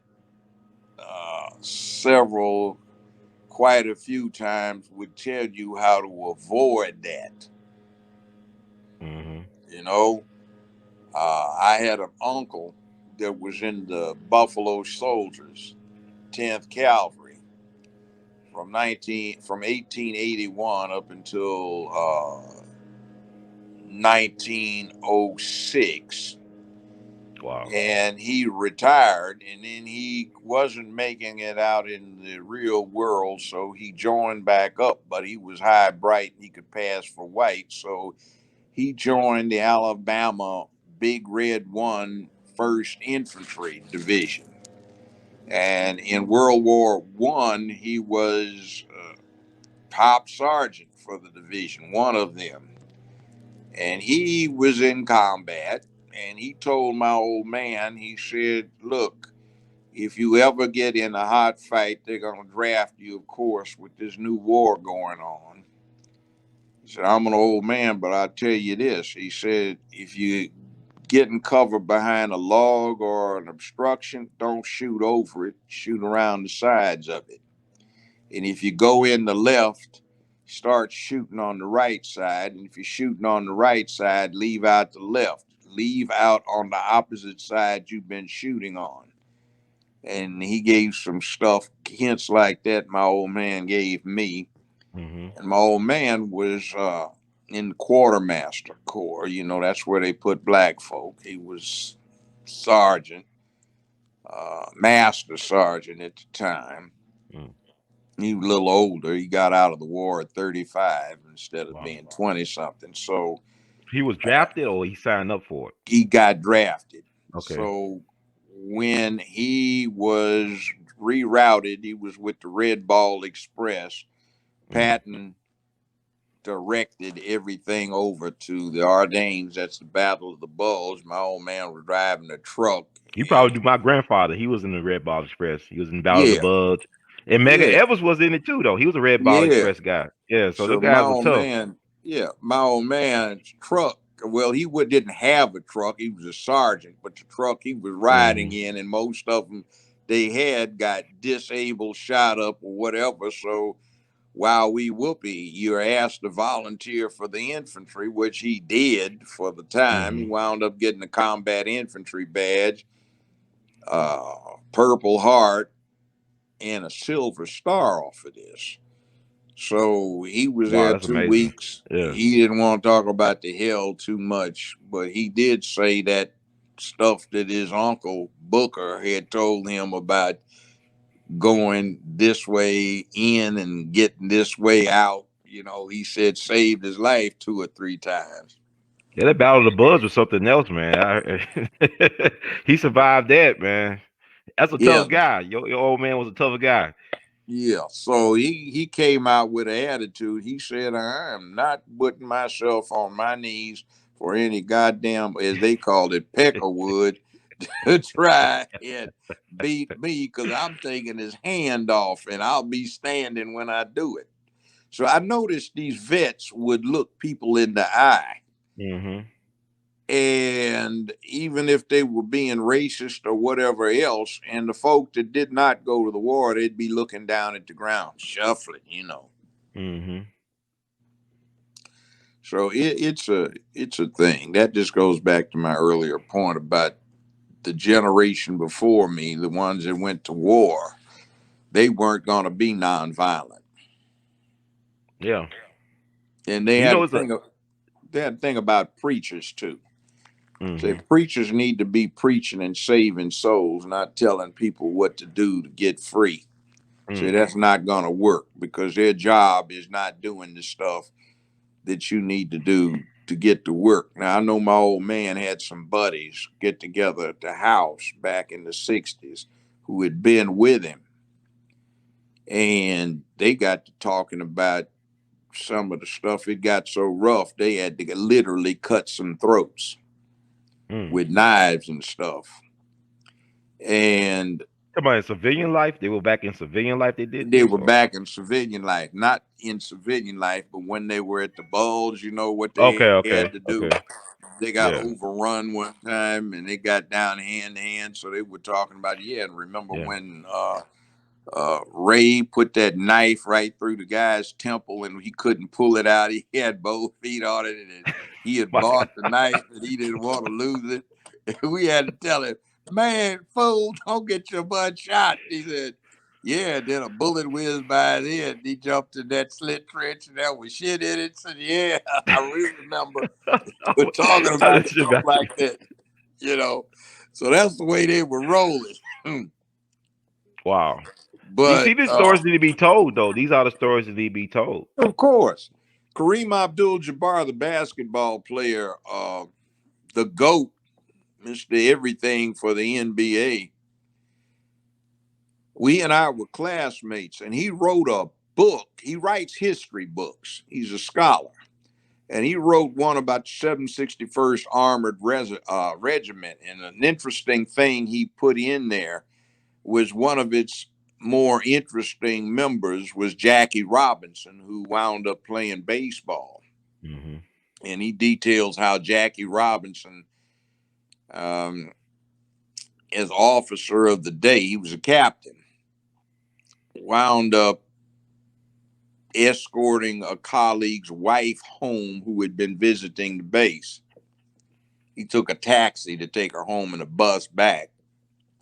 And they told him to move to the back. He refused. And they called the police and some MPs, and the MPs didn't know what to do with him because he was an officer, a captain. Mm-hmm. And he had his 45 on him. So at his court martial, the testimony was that Jackie Robinson had his 45 out. He chambered around, had the hammer cocked, and he said, some MF is going to die tonight besides me. So I know we celebrate peaceful Rosa Parks and the ladies, or some of the ladies, for non-violently resisting, but Jackie Robinson had his 45 out ready to deal. Yeah. It took a while to talk him down. That's But they interesting. got respectful when they saw that 1911 leveled at them. Mm-hmm. It's a couple of stories. Like, he had a World War II veteran in Mississippi down in Holmes County near, I guess, Vicksburg, named Eddie. This is like a year before Emmett Till was lynched. But this guy was a short guy. He was a sharpshooter in World War II. I mean, he was a crack shot, like amazing, like a human machine gun. He ended up killing this white guy who was messing around with his wife, who owned a juke joint. Killed the sheriff deputy all the first weekend of 1954. Had one of the largest manhunts in Mississippi history. Had over 1,000 white men looking for him in a winter storm. But he had black and white families hiding him out. But the thing about it was, he could have killed a lot of them peckerwoods. He could kill a whole lot of them. But he was doing self-defense because he'll watch them in the woods and he'll shoot at them. But he just had a regular rifle. But because he had such a quick release, he was like a machine gun, you know. So they Oh yeah, finally caught him. He turned himself in. And come to find out, the reason why they never went to trial for killing those people was because one of his ancestors was a governor of Mississippi that he's named after, named A.L.L. So the white well part yeah. of his family protected him from the chair. He ended up dying of natural causes back in 1994. But that story is not well known, but it was a white dude that I interviewed who wrote about this story because he was like a I've heard teenager. about it. I've Okay, heard about growing it. up, he wrote a book about it. The time I've of heard Eddie about Knoll. it. My maternal grandfather is listed as being from Mississippi, Okay. but is actually Shreveport, Louisiana. He was very dark, half Mm-hmm. African. His father was a Nigerian Yoruba district sub chieftain who got kidnapped for Wow. political purposes. But when they sold him, the slave trade had been over since it was in 1818. So they couldn't import slaves, so they had to manumit him. But they made him Mm-hmm. pay the purchaser back the purchase price. He was a cobbler in addition, and Africa, if you are a chieftain or whatever, or a high official, you have to have a hands-on trade. Now, my grandfather was born in 1852. He made it to 100 something. Wow. Exactly 100. He died 1952, I think it was. But anyway, when it was in the 1880s, he and another brother murdered two deputy sheriffs who had had something to do with the lynching of another one of their brothers. There were 11 of them. Wow. 11 And brothers? no, 11 siblings. There Okay. were 5 guys and 6 girls. Now, it's interesting how this happened. My great grandfather, the African, Mm-hmm. when he got freed, there was a slave owner in the district that could not stand free coloreds. So this fool tormented my great grandfather over and over. So when this guy went bankrupt, they had a sale of his property. So to spite him, my great grandfather bought this slave owner's favorite mistress and 5 children he had had with the slave mistress, just out of spite. So he had 6 slaves. And he and his female slave got together and he wound up marrying her. And that is one of my great grandmothers. Wow. And in addition to the 5 kids she had with the slave master, she had 6 with my great grandfather. And my grandfather on my mother's side was his first child with this woman.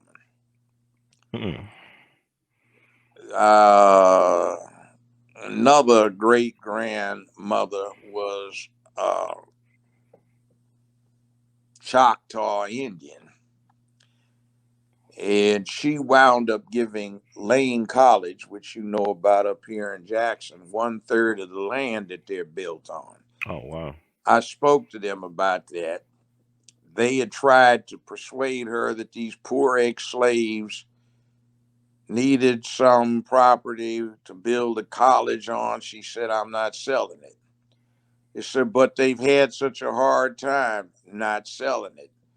And then they told her, well, they want to get so that they can learn how to overcome their circumstances and deal with basically their white oppression.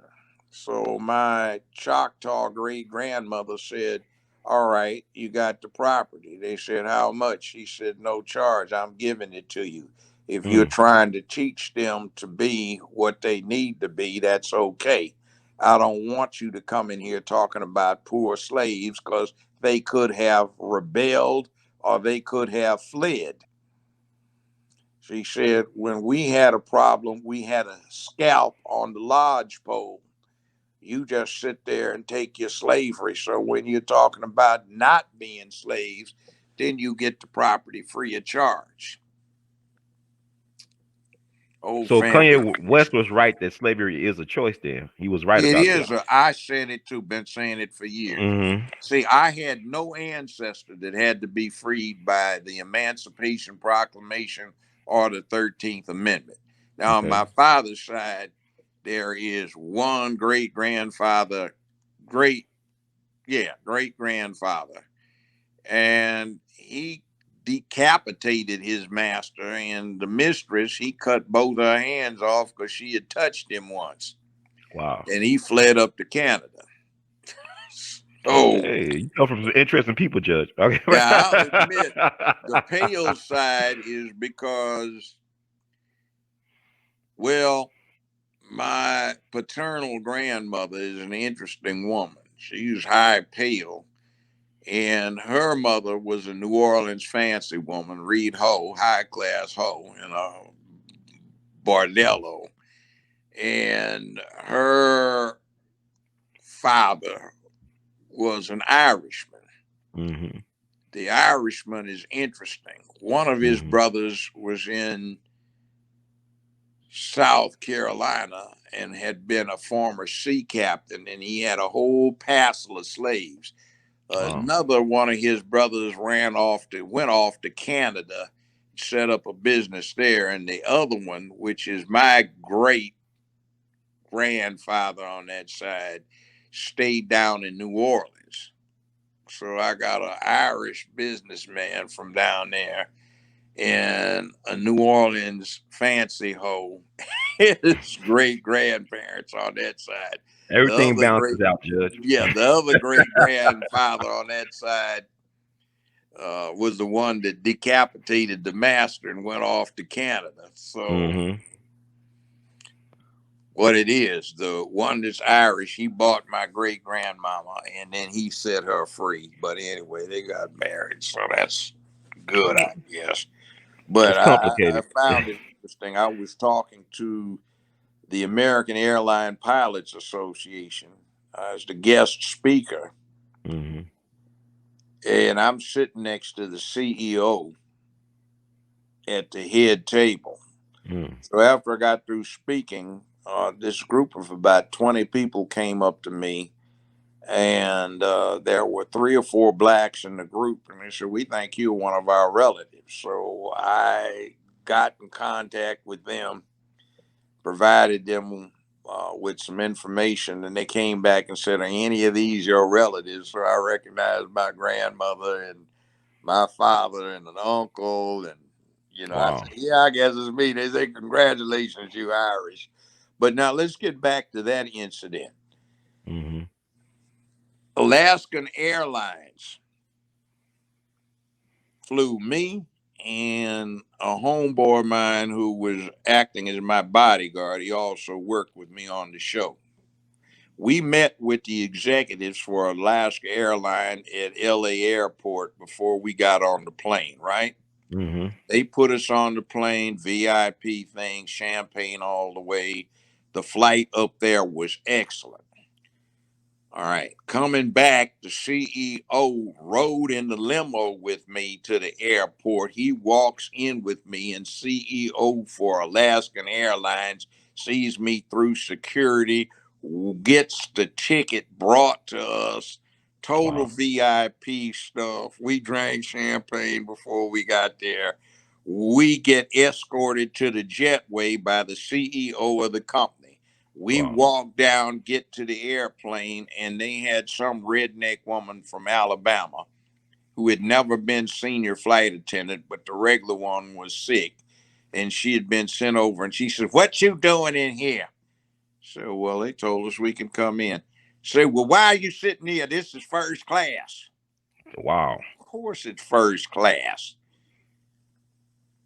"Let me see your ticket." Now, in all the times, million miles worth of credits I got, I'd never had that happen. "And who did this?" I said, "Well, he's standing out in the hallway. You can shake hands with him."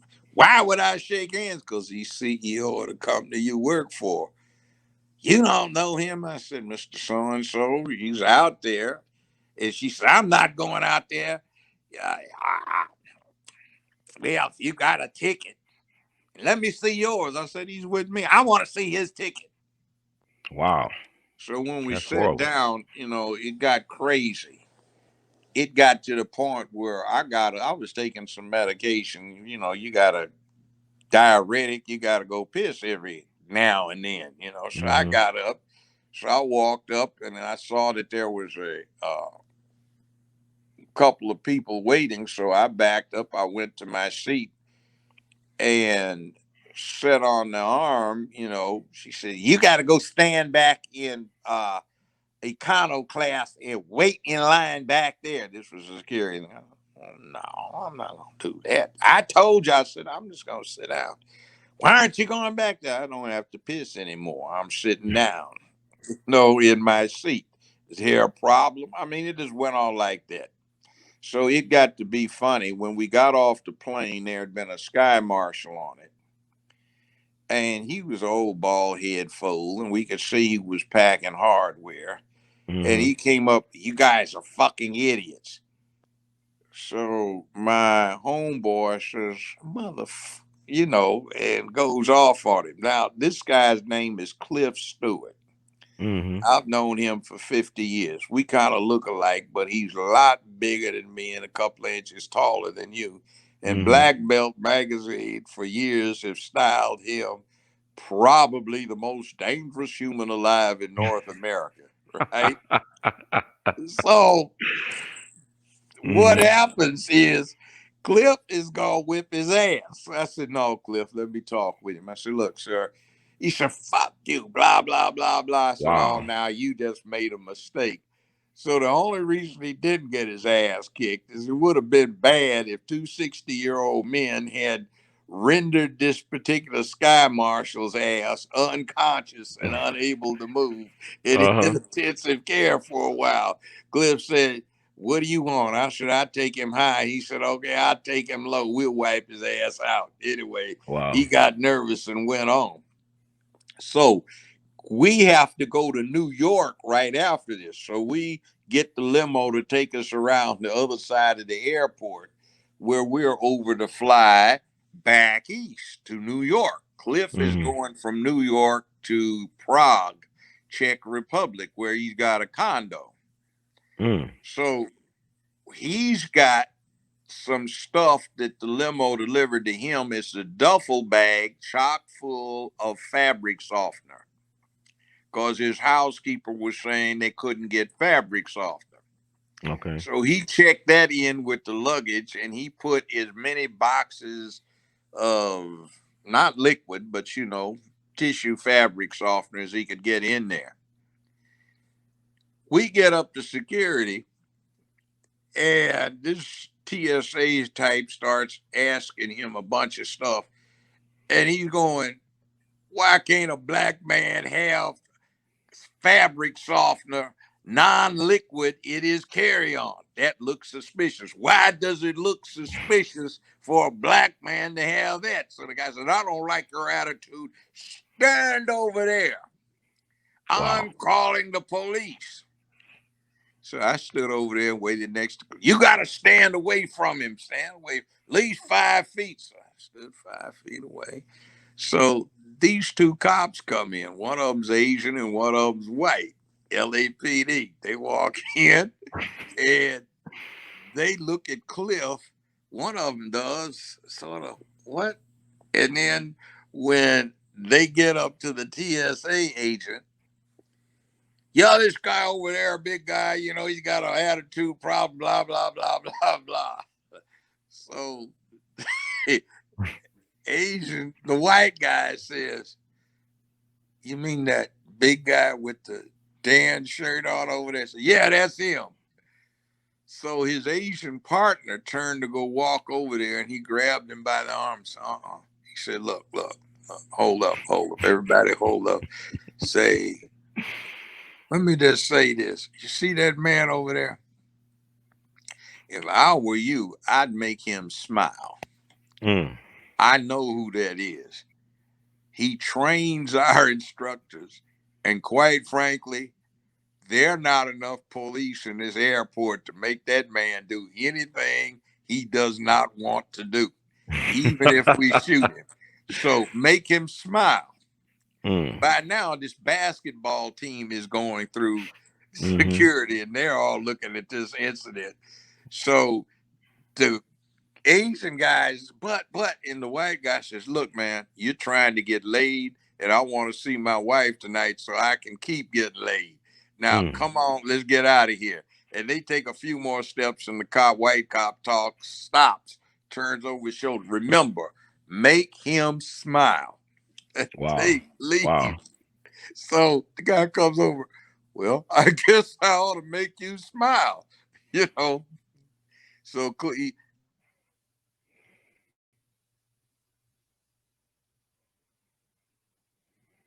is we go on through and we're going down the concourse, and by now these kids have stopped in one of these bistros that's on the concourse, and Everybody says, that's him, man. LAPD said, make him smile. Standing up for these.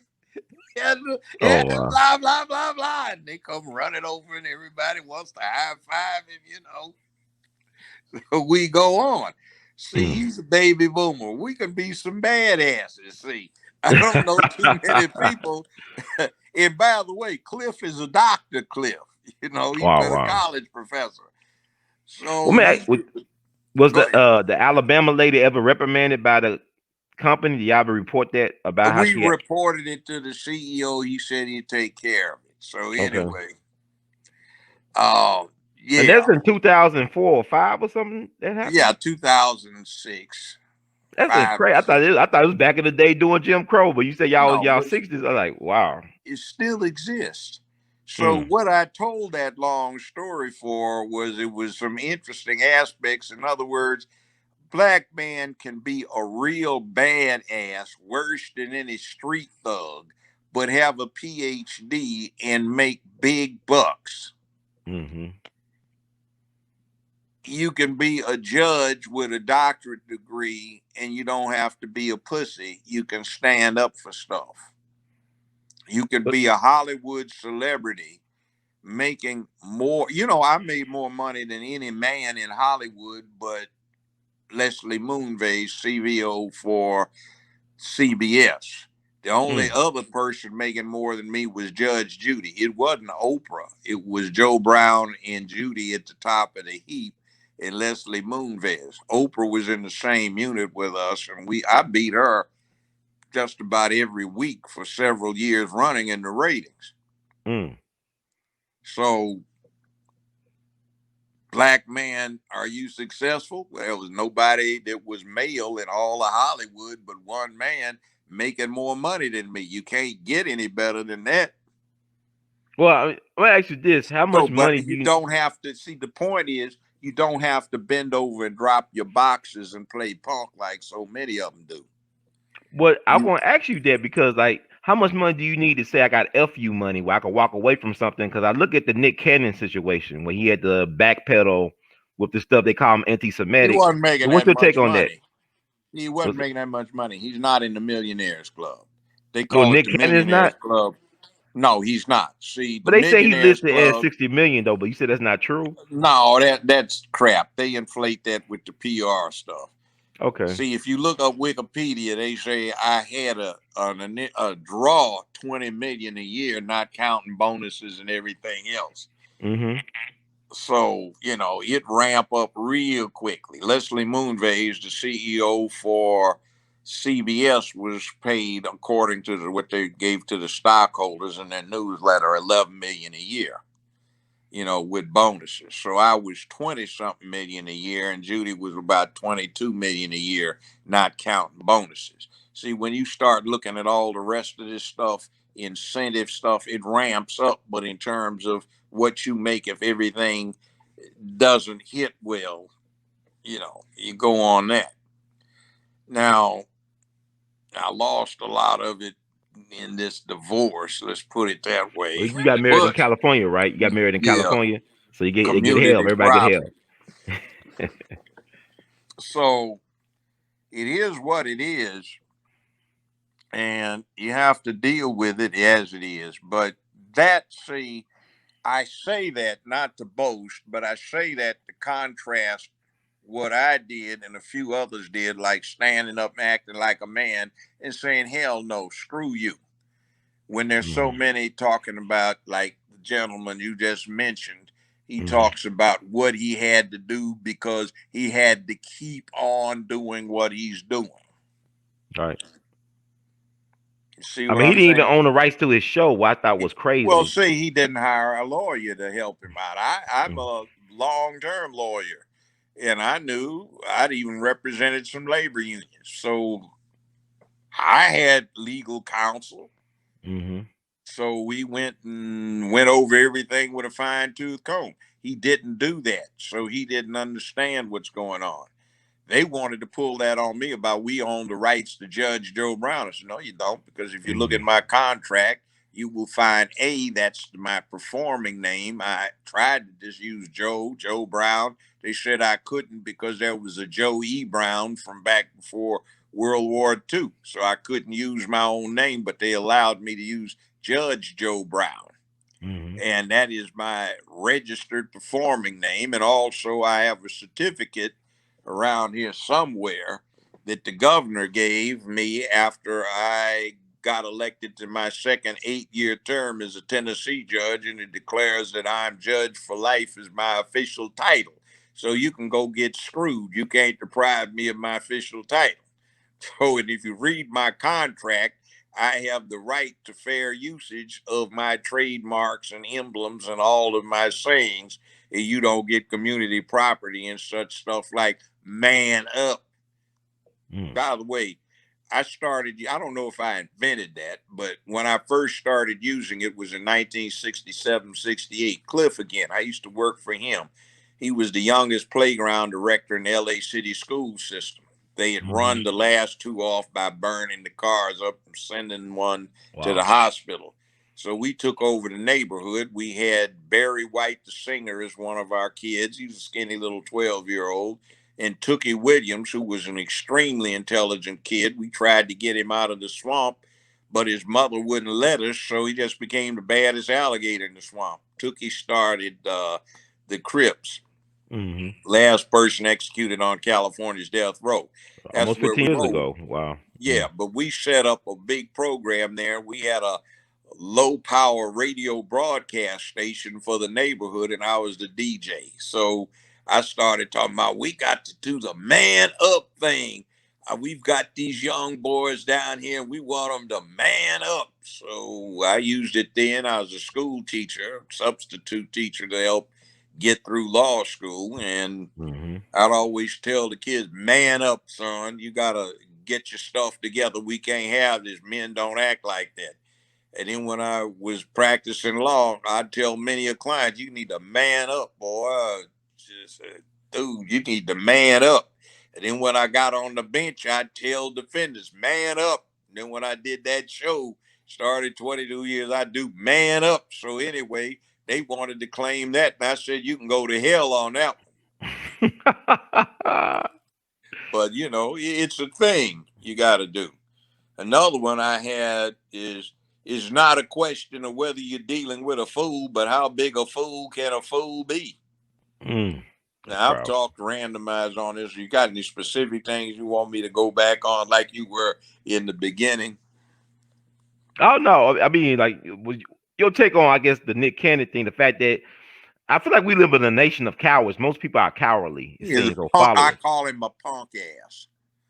He ought to be able to have himself a real damn job.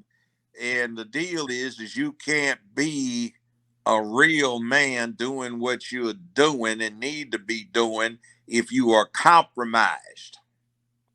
And too many of our elected officials who are in DC right now, who are in the Black Caucus, are in the Black LGBT queer caucus. Mm-hmm. Because they bent over or they got down on their knees and they puckered up and sucked something. Yeah. Or they were female and they spread some knees and ate something. I got to actually, speaking of politics, I know Donald Trump came out today and said we may have to expand this year's election, national election. And people are saying, well, what you think about that? The fact that we, because of the COVID-19 crisis and the other stuff going on, that the elections might have to be suspended for this year. Do you agree with that? I don't care. But is that a I constitutional don't mind crisis who's though? If I that don't happens? mind who's I don't mind who's in the White House right now. I don't give him another year. But actually it's never been done, but there is some precedent for it.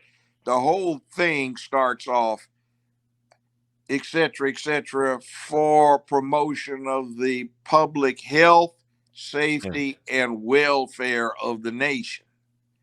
Health is the first thing on there. Safety is the next, and welfare of the nation. So if that is one of the preeminent purposes of the whole damn government, see, people today live in a safety bubble. Mm-hmm. There have been situations where they have quarantined whole areas and brought in the army to enforce the quarantine. They have these things called leper colonies where people against their will who are suffering from leprosy have been confined to those colonies and they can't leave. It's like a penitentiary, but they try to give them some care. Mm-hmm.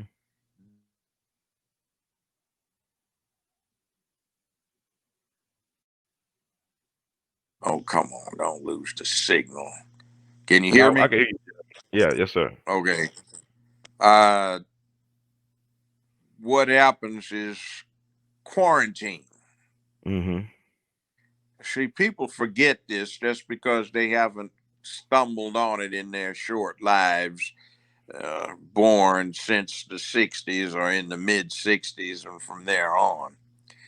I don't think that's going to happen, but it might. And let me tell you something about COVID. I had a minor in college, which was vertebrate paleontology, with a special interest in the influence of pathogens in species evolution and extinction. And this looks bad. This is the first time in human history where we have faced a pathogen that infects most of the animals we come in contact with: domestic cats and dogs, wolves, coyotes, foxes, bear, domestic cats, wildcats, lions, tigers, baboons, chimpanzees, no gorillas yet, pigs, people eat pork, cattle, people eat beef, chickens can be infected. We eat a whole lot of bird. And Yeah. Aunt Jemima went over to uh, Popeyes. Popeye's chicken, and she's sitting in the front seat of a car chowing down on a chicken sandwich, talking about she's experiencing some things. Mm-hmm. And see, we've got all of this going on, and it infects bats and civets, which are kind of weasels. And there's a documented case in the Netherlands of somebody got infected by some infected minks, you know, the stuff they make mink coats off of. Mm-hmm. Pangolins, which are a kind of anteater with huge scales that they like to make fancy boots, belts, and purses out of. See, we've never had a pathogen that goes across species like that, ever. Perhaps mad cow disease, but you had to do certain things for that. But that wasn't as contagious as COVID 19. COVID 19 is very contagious. It's like a super cold in terms of contagion. The percentage of people who die from it makes it the most dangerous disease humans have confronted since the Black Plague. It's not the most lethal, but it's the most effective. So the math is if it infects more people with the level of lethality that it has, it's the most dangerous. Now we've got 150 some thousand going on 160,000 dead people in America. In 15 days, the infected number tested jumped from 3 to 4 million. And in 9 days since, it's jumped over to 5.5 million. And by the math of the whole thing, and I know people will poo poo this saying they're over testing, they're not. They're under testing. And considering the mathematical probabilities of people who've been infected but haven't gone in to get treated, we've got going on 50 million Americans that have been infected with this disease. Mm. So you got 50 million people that have been infected. You got 150 some thousand going up to 160,000 dead. And that is ramped up just in a month from 3 to almost 5 million infected in less than a month.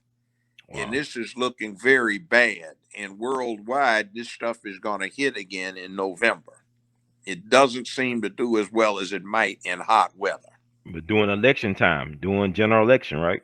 Exactly. Now, I also had a physics minor, so I can do mathematical curves.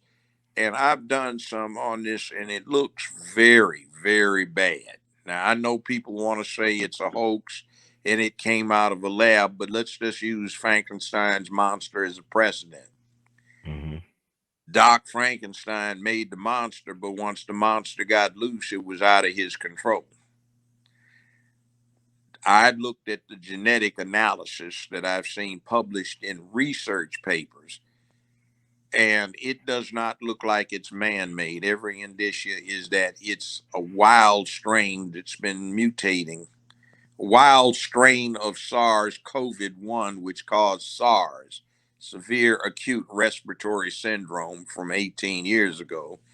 MERS, Middle Eastern Respiratory Syndrome, which is SARS-CoV-1A, and this is SARS-CoV-2, causing COVID-19, the disease, which was first diagnosed in 2019.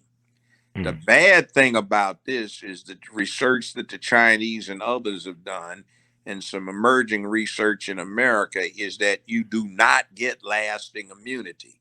There are people that were infected, were tested, shown to have been infected with COVID-19 early on, late February, early March, who are now not immune, but can be reinfected. And there are some cases where people have been reinfected with COVID-19 who've already had it. So this is a real live monster. Wow. You and me and everybody that's listening has been infected by 4 coronaviruses. They cause the common cold. And try as anybody might, we know there's no cure for the common cold, nor is there any vaccine to prevent the common cold, because they can't get one because of the difficulties in dealing with a beta coronavirus. Guess what? SARS-CoV-2 is a beta coronavirus, and we don't have a vaccine for SARS-CoV-1, which caused SARS. We don't have a vaccine for MERS, and we don't have a vaccine right now with COVID-19. All of these possible remedies. The problem is there hasn't been enough field research and enough people where they have been able to vigorously study it to rule out the fact that you may be looking at a coincidence.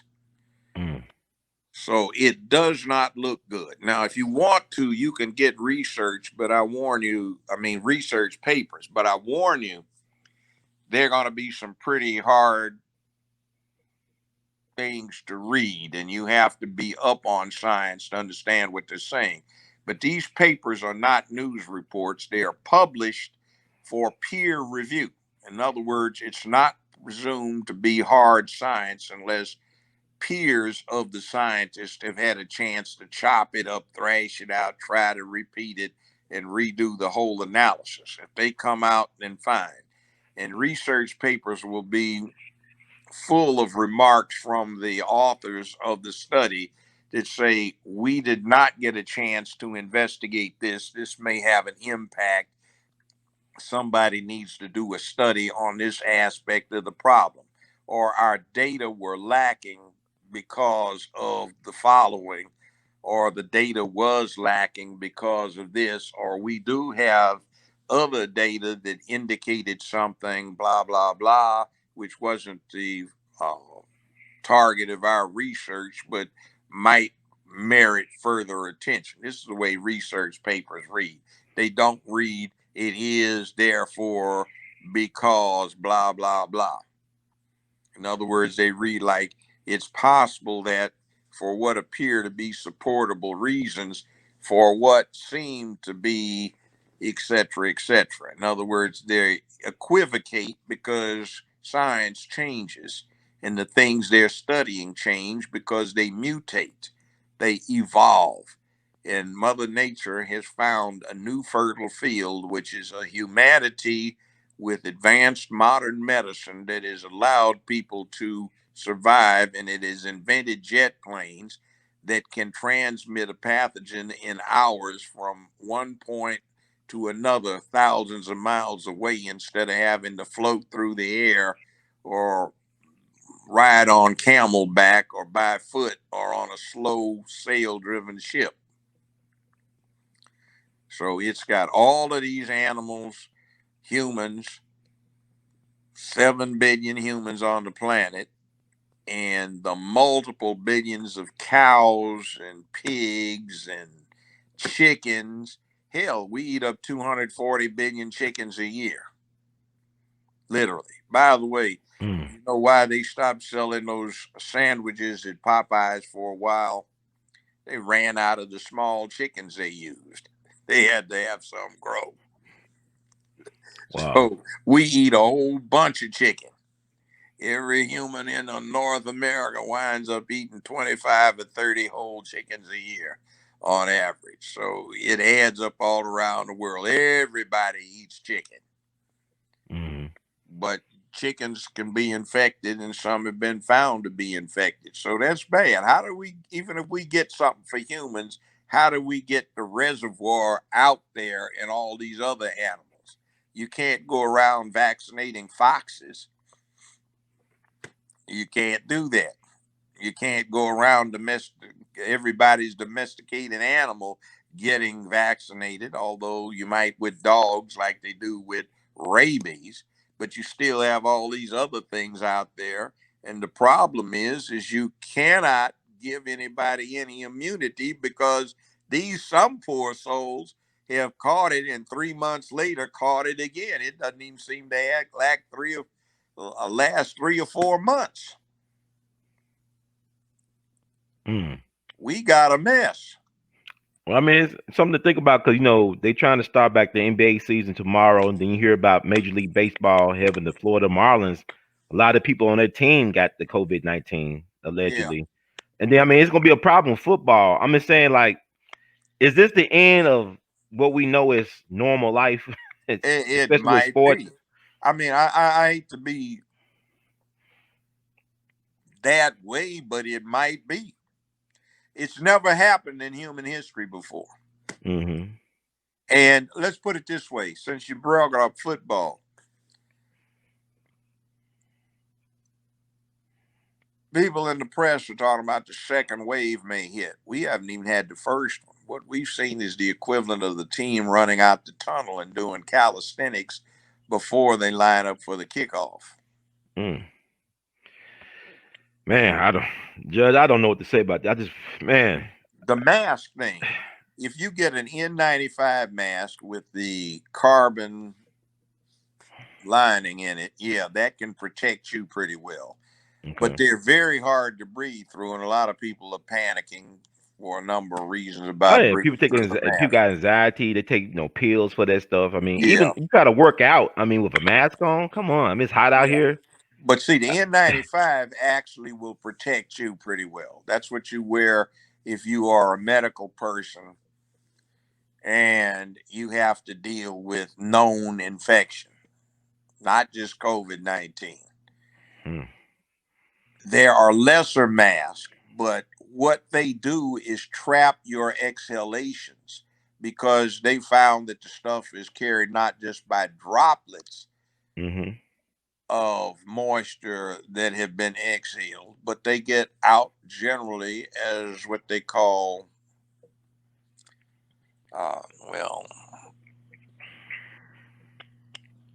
it's in your breath. So you get waiters coming to the table with their noses out. Why you got your nose out? Well, I'm trying to not breathe on you. Well, you're breathing. Are you a mouth breather, or are you breathing out of your nose? Well, I got my nose out so I can breathe. Well, see, every time you breathe, every time you exhale, you are exhaling if you are infected, infectivity. Well, I'm not infected, but you see, here's the thing. Today's a nice day, but if you're okay, that means somebody didn't infect you 2 weeks ago. But today may not be a good day, and you may come down with it 2 weeks later from today, from somebody that infected you today. The general period is about 14 days before you show signs after getting infected. And some people are asymptomatic, but they can infect. The other thing, the problem is that sometimes the incubation period is up to 6 weeks. And with those, they can infect people 2 weeks before they start showing any symptoms. So you don't have to show symptoms to infect. That's a problem with children, which is why school teachers are saying locally, you can't teach from the grave. Well, I guess Now, the superintendent made the right choice, right? Shelby County School Superintendent. exactly. Here's why. See, children can be infected with this, but they're asymptomatic, but they can infect adults. So Mm-hmm. your child can be happy go lucky and come home and infect you in your house. Now imagine you are a school teacher and you are a room full of 40 of these who are showing no symptoms and who can infect and kill you because Mm-hmm. the death rate is 10%. Now, that's decimation. The Roman legions, when somebody messed up, used to decimate 1, 2, 3, 4, 5, 6, 7, 8, 9, you, 1, 2, 3, 4, 5, 6, 7, 8, 9, you, and then they would be stoned to death or beaten to death by their colleagues. That's called decimation. So 1 out of 10 does not look too favorable when you sit an auditorium full of people and okay, count off, and every 10th person is going to die. That's not cool. So just count all of the people that counted out 10 in this auditorium, and that's how many dead folk you got. And then down in Florida, they've got something disturbing where 31% of the children who are getting tested are fatalities, not 10%, but 31% for certain situations. We're young and healthy, it's just you old folks dying. Well, not quite. For the young people who are very fit and have very good immune systems, you are subject to something called the cytokine or cytokine storm, where your immune system starts reacting so vigorously to the pathogen that it starts killing you off. So you kill yourself off in terms of your immune system's reaction to the pathogen, and that's happening.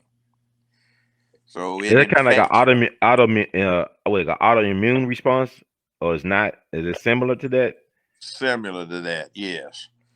Okay. So the other thing is it's settling in brains now. It's settling in heart muscle. It's settling in kidneys and livers. And you may have effects 10, 15 years down the pike that may turn out to be fatal. People are severely compromised in lung function who survive. And remember, even if you catch it and show no symptoms, it looks like you can recatch it with 3 or 4 months later, and this time you might have some very bad reactions to it. Okay. I mean, I'm glad. I appreciate the food for thought, Judge. But I'm gonna get you out of here. I just want to ask you one question before we go. The situation in Chicago, is it the right call for President Trump to send in the troops, the federal Yes, agents? yes, that's his job. Okay. And then uh, Mayor Dykefoot, oh, excuse me, Lightfoot, she did one of the most insane things that I've ever heard of. I interviewed some detectives from Chicago on my show a Mm-hmm. few weeks ago. Valerie Oh Denise. yeah. Shout out to Valerie Denise Jones doing great Yes. things. Uh, it seems that Mayor Lightfoot decided to give direct financial aid to some street gangs, Hispanic street gangs. And that freaked out the responsible Hispanic leadership who did not like that. And they used the money to arm and supply, and they started killing black boys, and black street gangs started killing brown boys. So you got one hell of a mess in Chicago and some of the most inept mayoring I have ever read about or studied or been informed of. By the way, she got elected on the lowest turnout in, I think, 84 years in Chicago history for a mayor's race. That's interesting. The gay community stuck together. Meanwhile, food for thought, I will support gays' rights to do whatever in the hell they want to do in their bedrooms. But when they start trying to storm my living room and say what they say, I don't want my children or grandchildren who may be present to hear it. And one other thing, all of these streets in Memphis that have crosswalks over in the Cooper Young area that are painted in rainbow. Mm-hmm. This is the largest predominantly black city in America. When in the hell have you seen a red, black, and green sidewalk, a crosswalk, or anything red, black, and green painted by the city? Not one time. But they Mm-hmm. got rainbow stuff up all over the country. And Mm. BLM, read their manifesto. It's called What We Believe. They tried to hide it because I've been doing stuff that's brought some heat on them about it. Yeah. But don't read the whole thing from the beginning. Read it from the bottom up. Second paragraph from the bottom is taken directly from NAMBLA. That's the North American Man Boy Love Association that's pushing pedophilia. Mm. And it says that people of all ages should be allowed to make their decisions. That's part of the pedophile manifesto because they say children should be able to do it. You go up to the third from the bottom, it says BLM is a quote, queer affirming affiliation. All right. Queer affirming. And then they start talking about all of their trans brothers and sisters who need to be protected and we need to subject ourselves to their leadership. They talk about the destruction of the traditional nuclear family, the suppression of the influence of men in families and in affairs. They're anti man, they're anti straight woman. They are for pedophilia and therefore the destruction of the family. So why are we pushing this? It's a bait and switch thing. It was incorporated by four lesbians, one of which has a white wife. And they get $250,000 apiece salary off of the million, tens of millions, hundreds of millions of dollars that have gone into them. And the history of the world is recording this as the Black Lives Matter movement. Now, I don't know about you, but when I look at the news feeds, all I see is some ratchet little white cupcakes out there having a rowdy spring break or something to do since they are restricted otherwise by COVID-19. And they can wear the mask so they can't be identified through surveillance video. Wow. And Yeah. it's interesting. I just read that 2 days ago, a Chicago police chief named Dion Boyd committed suicide by a self-inflicted gunshot wound. He was a black guy, but he was a newly promoted police chief in Chicago. I'm trying to figure out what made him blow his brains out. What's coming down that pipe in Chicago where he couldn't just take it no more, allegedly. I wonder. Let's see what happens. There's a lot of stuff going on. And another thing, too, there is this old thing. What is it? Be careful what you ask for. You just might get it. Oh yeah. So they're trying to bring down a lot of attention on themselves. And what's happening is a lot of stuff is coming out. It was supposed to be swept under the table. We Yeah, I mean, have too 2020 is that much. year. It seems like everything's Yeah, being unveiled or revealed. we have too much vanillity in our system where people aren't really paid that much for being legislators, but they use the legislative office for under the table activity. That's right. We've got too much of that in Memphis. Every single somebody that has ever voted against a resolution to replace the deballed voting machines has been getting money under the table. I'll make that prediction. Mm-hmm. Every single one of them. Latest little cretin is Miss Tammy Sawyer, a lesbian admitted, who has been trying to get into politics. Do you know that she works for Teach America? She's an executive with them.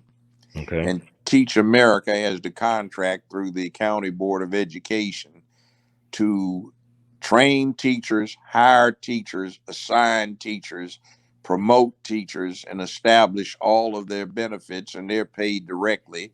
It's a profit making organization.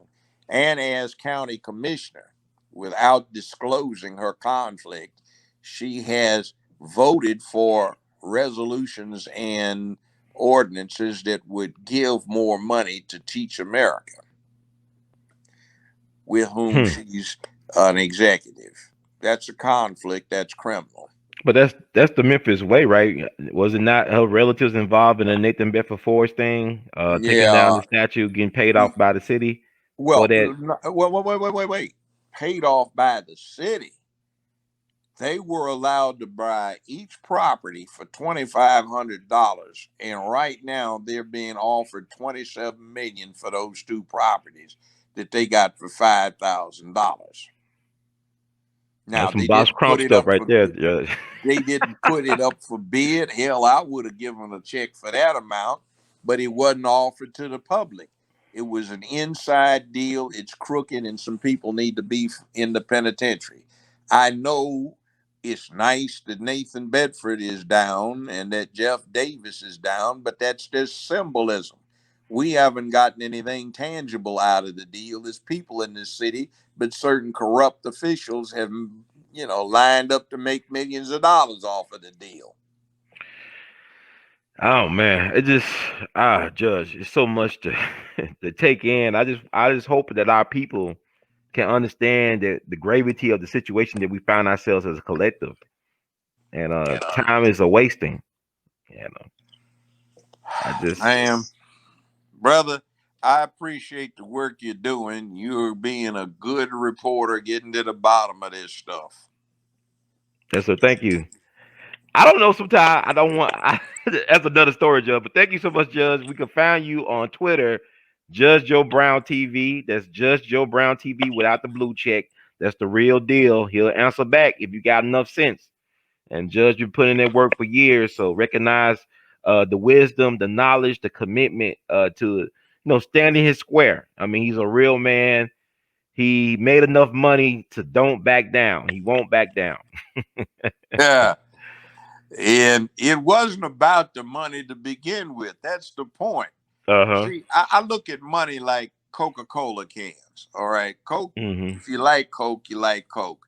But some people go at life like they just want to get the can of Coke, pour the Coke out, and get the cans. Yes, You sir. got to live life. Drinking the Coke is the life in the life. Drink what's in the can. Don't just go get the can so you can dump out the life that's in it. Live the life, do what you're supposed to do. Man up, be about duty, honor, accountability, responsibility, doing what you need to do to make where you live a better, safer, and more secure place, filled with economic prosperity, sense of purpose, morality, and ethics. And it'll be all right, and stuff will come to you, and you won't have to compromise yourself. It might be a little late coming to you, but it will come, because only you will be able to deliver what's needed, because you have been a man without compromise of character. Those words to receive. And speaking of character, I gotta ask your take on Terry Crews. What's going on, man? Why are we still paying attention to what he's saying or doing? I don't know. I haven't a clue or why, except it's propaganda. See, they're running propaganda on us. They are doing that. It's a South. Thank you, Judge, so much. In the words of Great Duke Ellington, we love you madly, and you keep on producing and pushing, sir. Thank you for your Yes, service. sir, young man. You be good. Be Yes, safe. sir. Thank Keep you. breathing. Yes, sir. I was thinking. Yes, sir. It's like a horror movie 2020. Jesus. It is. We have had no adversity for a long Oh, time, man. but most of the 250,000 years there have been modern humans around, we lived inside a real live horror movie. Yes, If you Jesus. ever get a Wow. chance to go to the Chicago Field Museum, In the African exhibit, they've got 2 stuffed lions mounted. They note that the skin shrank in storage, so the mounts are only 2/3 the size of the real animals. But those 2 animals, one's known as the ghost and the other one's known as the darkness. Those 2 animals killed and ate 120 plus people in the early 20th century trying to build a railroad in Kenya. They would come in the shacks and in the tents and drag people out and eat them. So that was a horror movie. When we grew up as a race of people, something might sneak into your hut or your cave and take you out for a snack. You know, he's going shopping. Let's go to the department. Well, let's go to the grocery store. We're in that cave or in that thing with all those sticks put together and the mud on it. That's the shopping center. There's some good eats in there, nice and tender. My butcher shop, huh? All right, Judge. Thank you so much. God bless, man. I'm out of here. Yes, sir.